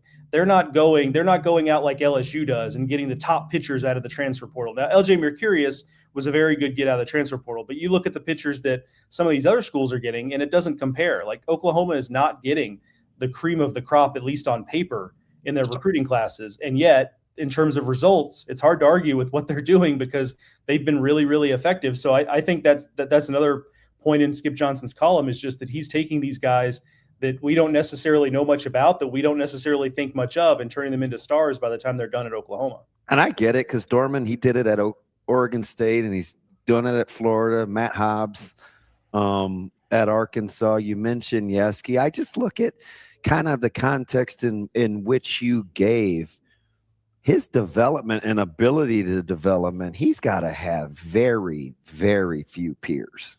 Yeah, and I think about this stat too, that there, out of the last 7 drafts, 3 different times in those last 7 drafts, Oklahoma has had its entire weekend rotation drafted. So 3 times in the last 7 drafts, they've lost every single weekend starter to the draft. And I've not done the breakdown of how many other teams can say something like that, but that's got to be a really low number that have had that many entire weekend rotations drafted. And those guys were not, with a couple of exceptions, those guys that got drafted were not necessarily the blue chip recruits coming into school that you thought, hey, these guys are surefire high-level draft picks. Those are not the types of players they're getting, but they're turning into the high-level draft picks because of the development there. Obviously, LaChance has been a hammer at the plate. Struggled a little defensively yesterday. At this stage, everybody's tired. But how critical do you think the two-way performance of LaChance turns out to be tonight? I think it's huge, because it just was a little bit yesterday. It felt a little bit like we were seeing maybe a little bit of fatigue from him. His at-bats were not as quality yesterday as they had been earlier in the tournament. And that could just be that he got pitched better. I think that's obviously part of it, but I do think there was an element of the quality of the at-bat was just not quite as good. And so I think, he's going to have to be part of it, because when he swings the bat, he's the guy that makes the biggest difference in this Oklahoma lineup. And so many more guys are hitting for power for this Oklahoma lineup than were earlier in the season, but LaChance is the one guy that has real, like, major league level raw power right now, is the way he's been swinging the bat. So he's going to have to be part of it. And I think for the first time in this entire tournament, we saw yesterday that maybe it's starting to wear on him a little bit. It's a lot of innings he's catching behind the plate. We know he rolled his ankle earlier in the tournament. That might still be a little bit sore. I mean, sometimes those ankles, especially when you're up and down and in his crouch as much as he is and running the bases, very well could be that's still a little bit tender. So he's got a lot going on. And like I said, I think we, for the first time yesterday, saw maybe a little bit of that fatigue starting to set in for him. Joe, do you think we got it right in terms of the best teams at the end of the season facing off here? That's such a loaded question. That's tough. Yeah, because I in terms of playing the best, yes, because Carolina was so good, and they lost a game to USC in the Super Regional, but I also think USC was a pretty good team, and they were top 7-8 all year. Right, exactly. They were in that mix to host for a lot of the season. They just fell off the host line late in the campaign. USC could have easily hosted a regional, and that would not have been too weird of a thing to have happen. So, the Carolina's just been so consistent in this postseason, and Oklahoma's obviously, we talked about it, has been so dominant in this postseason. I think we got it right from the standpoint of these are two teams that have played extremely good baseball at the right time of year. Now, ultimately, would I have liked to have seen UCLA and Georgia Tech be in this tournament here in Omaha and maybe see what those two teams could have done? Yes, but that's not how the format works. You got to win all these games before you get to Omaha, so we didn't get to see that. So I will say yes from the standpoint of these are two teams that have handled the postseason really, really well. I will say I'm not so sure from the standpoint of we had a couple of regular season teams that were historically good during the regular season in UCLA and Georgia Tech. And I'm still, if you play out the postseason 100 times, I think 95 of them, those two teams end up in Omaha. And it just so happened that this is one of the scenarios where they didn't end up there. And that was disappointing. So I'm not sure we landed on the two best teams from the big picture standpoint. But in terms of the way they played in the postseason, I don't think you can argue with the two teams we ended up with. Joe, it's fascinating. I think the morning after Carolina got beat in the ACC championship, I told Ravi, I said, there's this part of me, and I'd like to think of myself as a pretty high-end competitor. I was just happy to see them. Remember, I said, hold Georgia Tech to 6 runs, right? I've always been talking about Carolina's staff and the back end, and they've got options. But that Georgia Tech team this year was unbelievable. I thought either them or Georgia may have been probably the most complete teams in the country, and they were in the same state. I had seen UCLA a ton, obviously, covering and following the Big Ten. It was a weird team because they never wowed me with how they played. They always played with their food. So yeah. I didn't get that from UCLA, but Georgia Tech they were way good to not even have the opportunity to get to a super. Yeah, they were. Georgia Tech was the machine this year. Like UCLA was a little bit of, to your point, UCLA played with its food a lot. UCLA won a lot of games with walk-offs, won a lot of games by taking the lead in the 9th inning. They had a lot of escapes, did UCLA. Georgia Tech was just a machine, though, and they were the one that was more surprising because you're right, UCLA did mess around quite a bit, and ultimately they got in the postseason, they messed around, and they ended up losing. Georgia Tech, though, like that was a team, especially after the ACC tournament, everybody I knew that went out to the ACC tournament that saw Georgia Tech came back from the ACC tournament saying, that team looks unbeatable. I'm not sure who's going to take that team down. And it's not even 1 week after that, they were eliminated, or about a week after that, they were eliminated from the tournament altogether. It was just a stunning result when you consider how well that team had played all season long. Joe, it's that time. Oklahoma, North Carolina. Who gets the edge in your mind tonight? Yeah, I'm picking Oklahoma. I think that the way, like I said earlier in the show, I think the way they've played for the last 3 weeks is closer to the real Oklahoma team. I just think it took them a long time to get to that point. It's also a team that played better late in the regular season than I think they're given credit for. So I don't think it's just 3 weeks. I think this team started to show signs of this a little bit earlier, even if the results weren't necessarily there. So I'm going to bet on that form coming through tonight. I think they're going to be able to get to whoever Carolina starts, whether it's Jackson Rose, whether it's DeCaro as an opener. I think they're going to be able to get to him early and make North Carolina uncomfortable and make North Carolina have to face the decision of, do we have to get Caden Glauber into this game? Again, I think there's been some outings where he hasn't been quite as sharp. I think this could be an opportunity for Oklahoma to get to him today, given that he'll be on back-to-back outings. So I'm going Oklahoma. I'm betting on the form versus what we saw yesterday being something that, pierces the veil of invincibility. I think that Oklahoma will come through and win the game and win a national title tonight. So I'm kind of hanging my hat on pitching and defense, obviously, as a Carolina fan. Let me ask it to you this way. Yesterday got a little sloppy defensively for both teams, a little bit thrown behind runners, just crisp. It wasn't the most crisp of games played. What are the odds that tomorrow morning or late tonight after this one's done, we're talking about the team that played the best defense? I think it's extremely likely when you consider that the way Oklahoma wants to play is fast. Like they want to get out and they want to make things happen defensively. So they're going to force the issue from Carolina defensively. So we'll see Carolina's defense be stress tested, I should say, because Oklahoma is going to push the issue. They're not going to play station to station baseball. That's never how they play. And then on the flip side, I think it's possible from the other standpoint, because Oklahoma is a team defensively, they will throw the ball around. I don't mean that in a bad way, throw the ball around. I just mean like they are kind of aggressive defensively. Like Daniel Chance behind the plate will try to backpick. Like he's going to try to backpick runners. He's going to be aggressive trying to throw guys out on the bases. They're going to be aggressive on trying to throw guys out, at the plate, throw guys out at third base, try to get lead runners on bunt plays. Like that is also the way they like to play defense. They like to force the issue. And so I think there is a very real scenario. We're talking about defense as being the difference. And so often that's the case in these these clincher games is that teams get tight, you make a defensive mistake, and that's ultimately where the difference ends up being.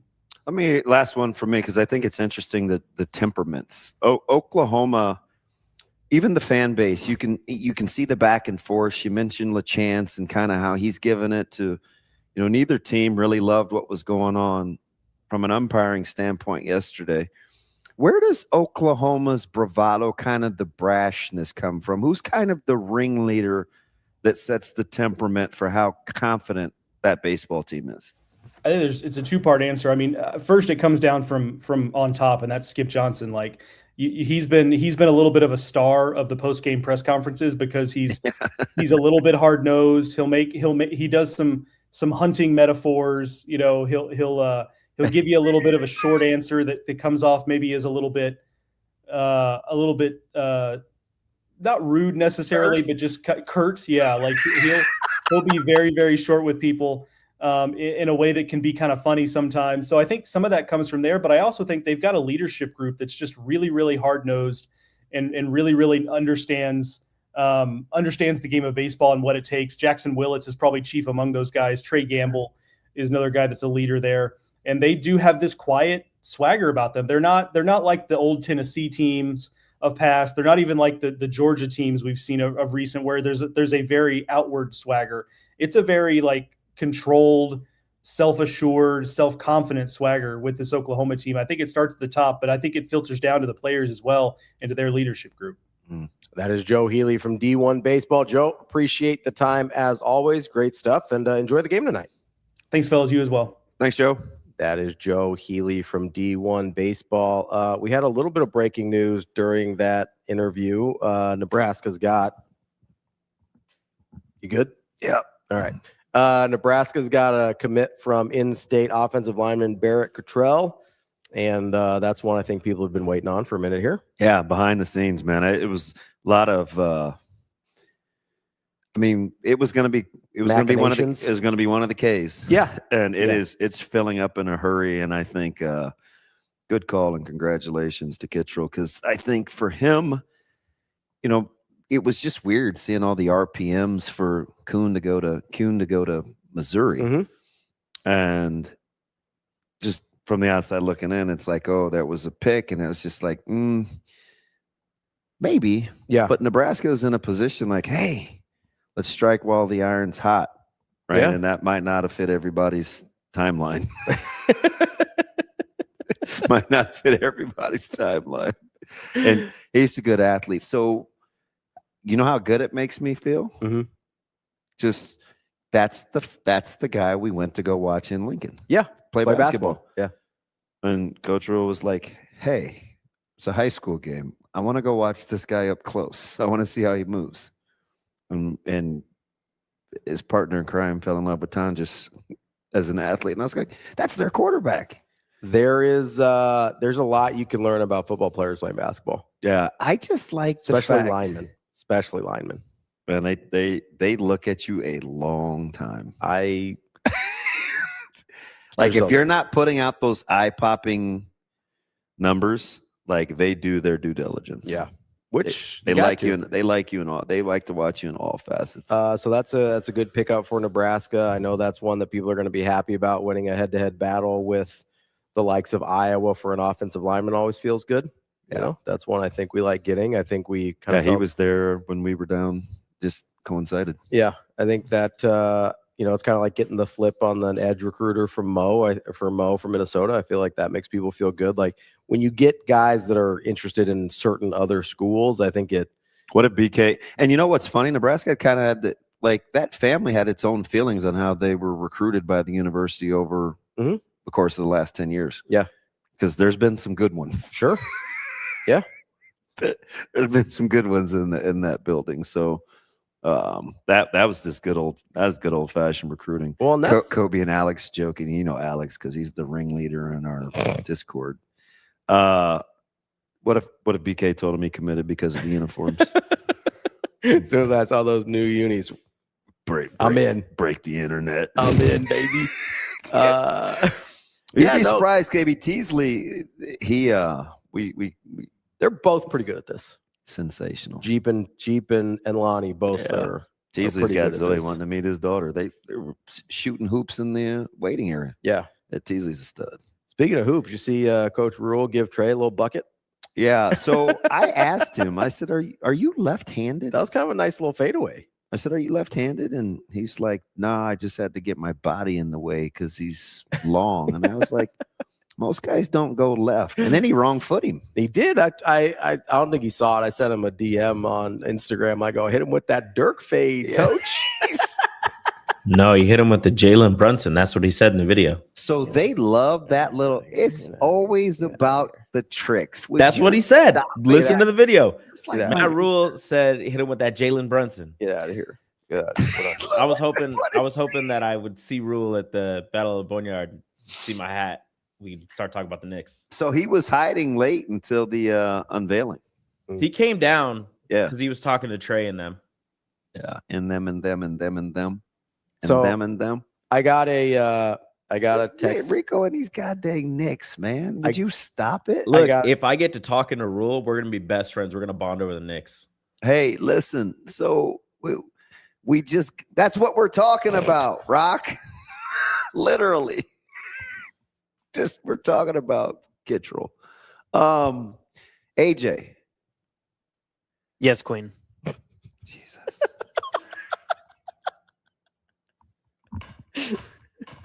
Do you like that side of the street? I mean, not the hooker in you. What do you mean by that? what? I meant like that side of the computer. Like being on that side of the room. God, no. I have 4 computers I'm trying to do 4 different tasks on. It's crazy. It's the work because I feel like I'm breaking into like a high-end security system or something. Really?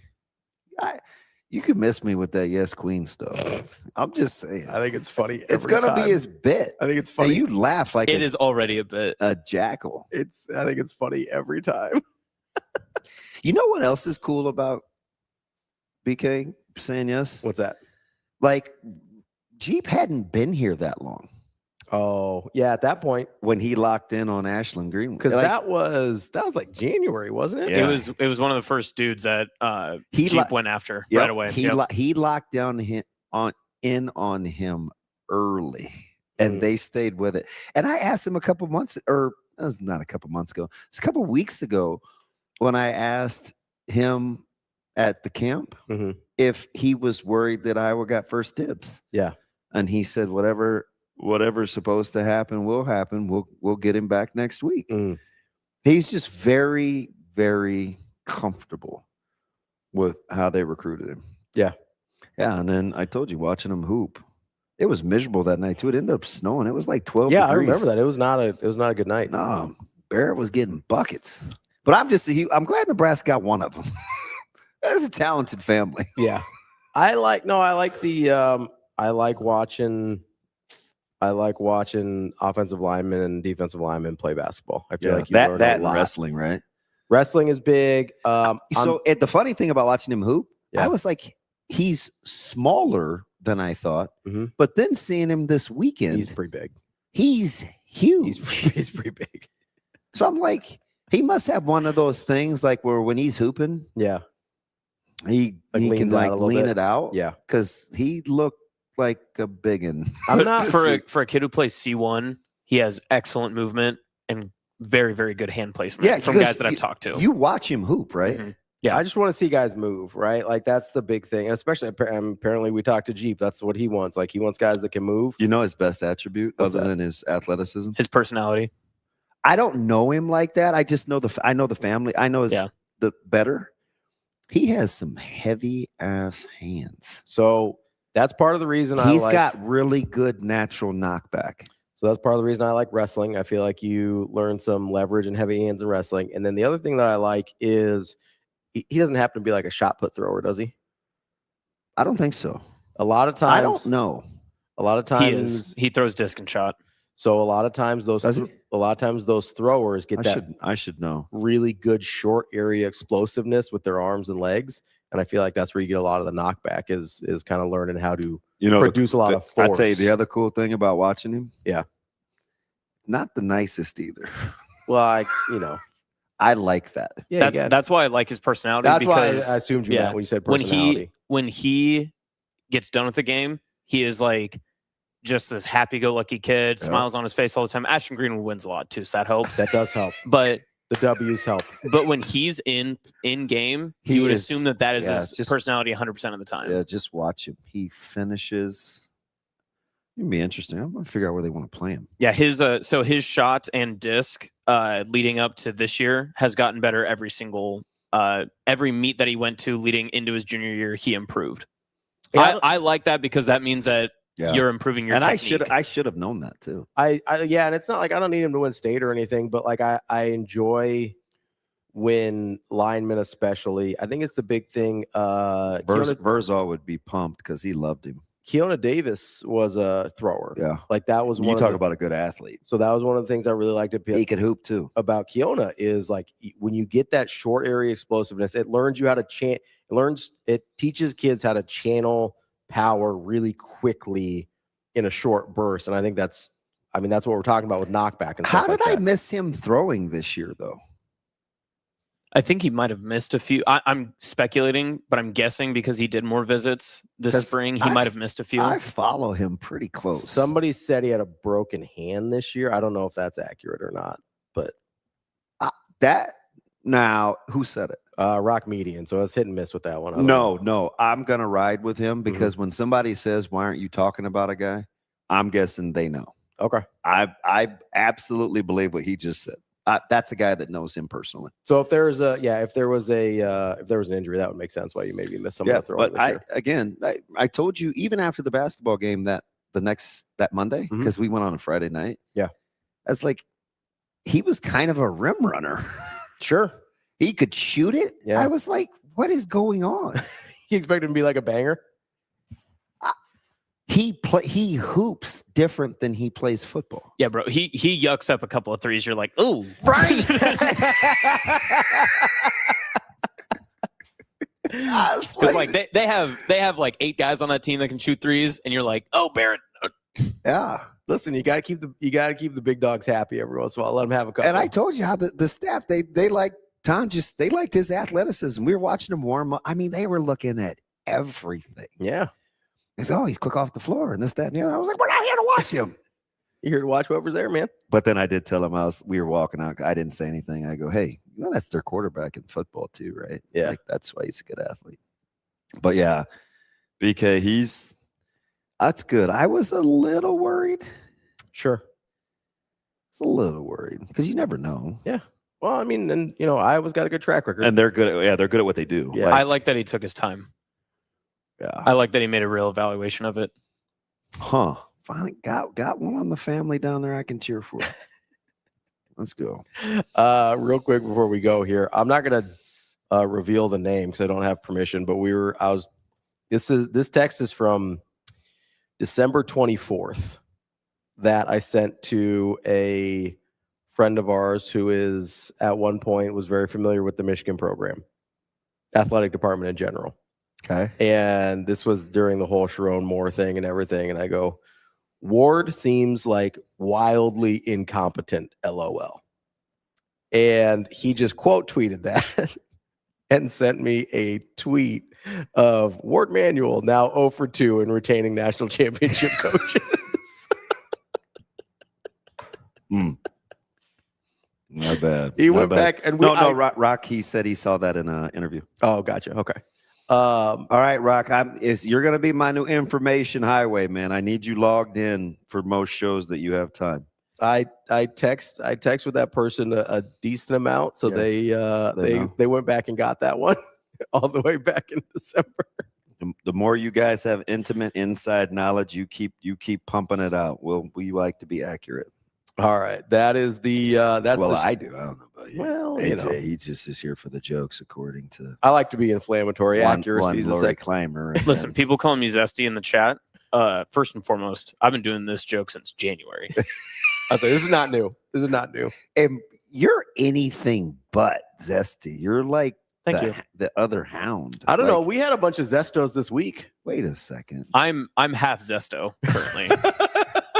You're just If there's any zest in me, it's from the ice cream. Hey, so my guy did a. I'm almost thinking of volunteering myself to go down and get the team send off so I can get it one last time. He said, you know they're open more than just the 1 week a year, right? So he went down. I did not. Is he that didn't real? know that they had a big menu, like a full menu. Yeah, they've got food. And so he went down there and he had the fish sandwich. And he said it was tilapia. So he wasn't like. I mean, full disclosure, I've never eaten real food there. Tickled, but I knew they had it. But. And he didn't want to say like fishy and whatever. He was like, it's definitely aquatic. So if you like your sandwiches aquatic. Dude, I was in tears. It's definitely aquatic. Yeah. That's funny. He's like, so if you like that fishy smell and taste, I was like, who? Who? But it was 2 big fillets though. Yeah. No, I knew they had food. I don't like tilapia though, so I already know I'm out. I've never eaten actual food there. I'm just there for the ice cream. I heard they had good burgers. I've heard that. I've heard they have good burgers. I just there for the ice cream. It would be very hard for me to go out, and I would have to know that burger is top shelf. Oh, sure. That's a trip. Regardless of location. There's a chicken place downtown that has an outstanding burger. Oh, yeah, I've heard that.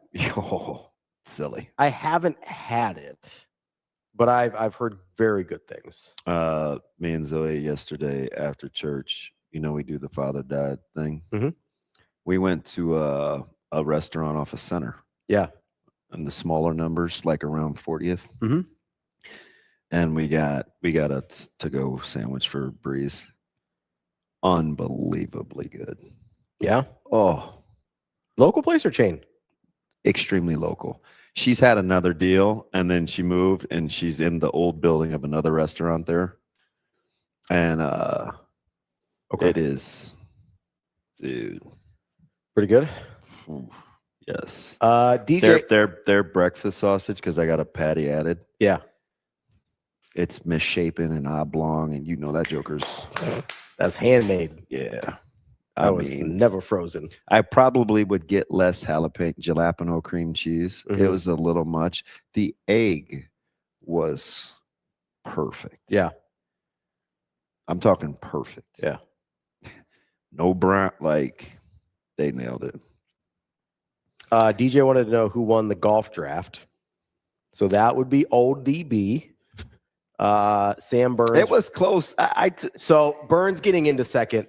Yeah, was big for because of the gap between third. Because and I second thought when he was to start the day, I needed Fleetwood to finish above Shoffley. Yeah, but no, And Burns finishing second. There's a big money gap there.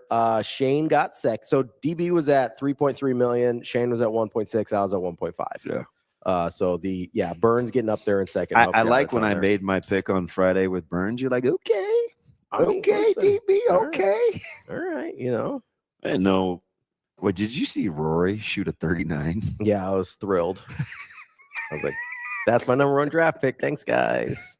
He got it going. Nobody picked DeChambeau, but he's just funny early on when they was on the course. My man gives 0 cares what he says to anybody out there. Are you guys cool with the gallery cheering against a golfer? Like with Wyndham? Yeah. That was wild. So I get it. He had the meltdown. Yeah, but that was a couple years. He just hasn't been able to shake it. Well, so there was a big one last year too. He's had a couple of them, right? And I had to Google to make sure I didn't miss something. Like the way they were acting, I was like, did he call somebody a slur? And I don't know. Like, what happened? Yeah, why is it so bad? Yeah, I was like, and listen, I get golf fans are very this is the way we do things, or whatever. But it's like, it's not your locker room. What do you care? Kobe said Shane would have been the show already, and you'd have been so mad. He'd have started playing music, and you'd have been pissed. Yeah, no, we're gonna go as long as we want. Shane ain't here. We can do what we want. We have a meeting in 20 minutes. Yeah, so we got 20 minutes. It's cool. Don't worry about that. Was and I get it. And I thought Rico's face. I thought Scheffler was fantastic because they asked him about the gallery because they clearly were pro Scheffler. Yeah. And he's like, look, man, it's tough. I played a couple of doors down from where McElroy was born. Yeah. That was a miserable experience. Yeah. But I mean, New York is different. It is. They were. How about on 4 when they're like, hit it in the bunker? I was like, some kid got kicked out because he's like, choke. Two. like back to back. They got him off on 6. I mean, we've had some. And the broadcast team was like, yeah, we've had to have a couple of people exit the venue. I'm just saying, we've had some people do some questionable things. It's like, okay, he tore up our locker room a little bit. Like, what are we doing? Yeah. Well, you could tell he revs hot. Yeah, and like, listen, that's not my type of guy, but like the reaction. You cheer for Rom, who, by the way, nice pick. Boy, did he fool me after day 1. Yeah. So I was like, ooh, it's early. Go, JR. And then it was like, I only cheer for Rom when I pick him. I don't care about John Rom. I was like, oh, El Nino. Second melted down. I wish we had talked to John Rathouse before I made my picks, because maybe I would have taken Wyndham Park, but because he called it out. Hey, Kobe is exactly what you always get mad about. He ain't doing no extra, is he? We're not going to blaspheme him when he's not here. Hot danger. It's not my job. That's the difference. Wait a minute. Shane can't do my job either. Well, we simply just don't know. I think we know. No, there's simply no way to know. We tried to see if he was like, hey, could you want to ask Brunson a question? No, we're cool. Oh, last week? Yeah. How was I need to make you guys probably bullied him mercilessly. No, we were okay. Were they AJ, were they cool to him? Who? Shane, because I always have to protect What do you mean him. they? He's part of they. He was here. Oh yeah. Is that what we call Shane now? They? That wasn't even that funny. What a dill rod. Like Rico got on that one. He's still laughing. Okay, Rico, whatever. That's my favorite when you like hear him laughing on somebody else's mic. Ha! Usually it's numbnuts back there and he clicks it off in time. Well, no, it's because mine's back there. I would say you hear him through. like through the wall laughing on Rico's mic, which is funny. Kobe. Just stop. I didn't say anything. I'm just saying.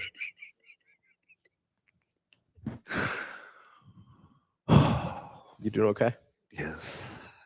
I don't know why I let him do that to me. I think it might be a good time to end the show. We haven't heard any music.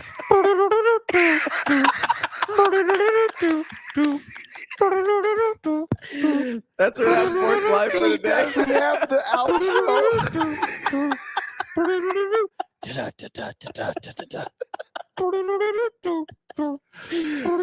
That's the show for today. That's DB. I'm Ravi, Lulla. It's Hurrdat Sports Live. Wow. We'll be back tomorrow. See you. Have a good day. Love you. Just want to get to our guest here, Gary Java. Sure.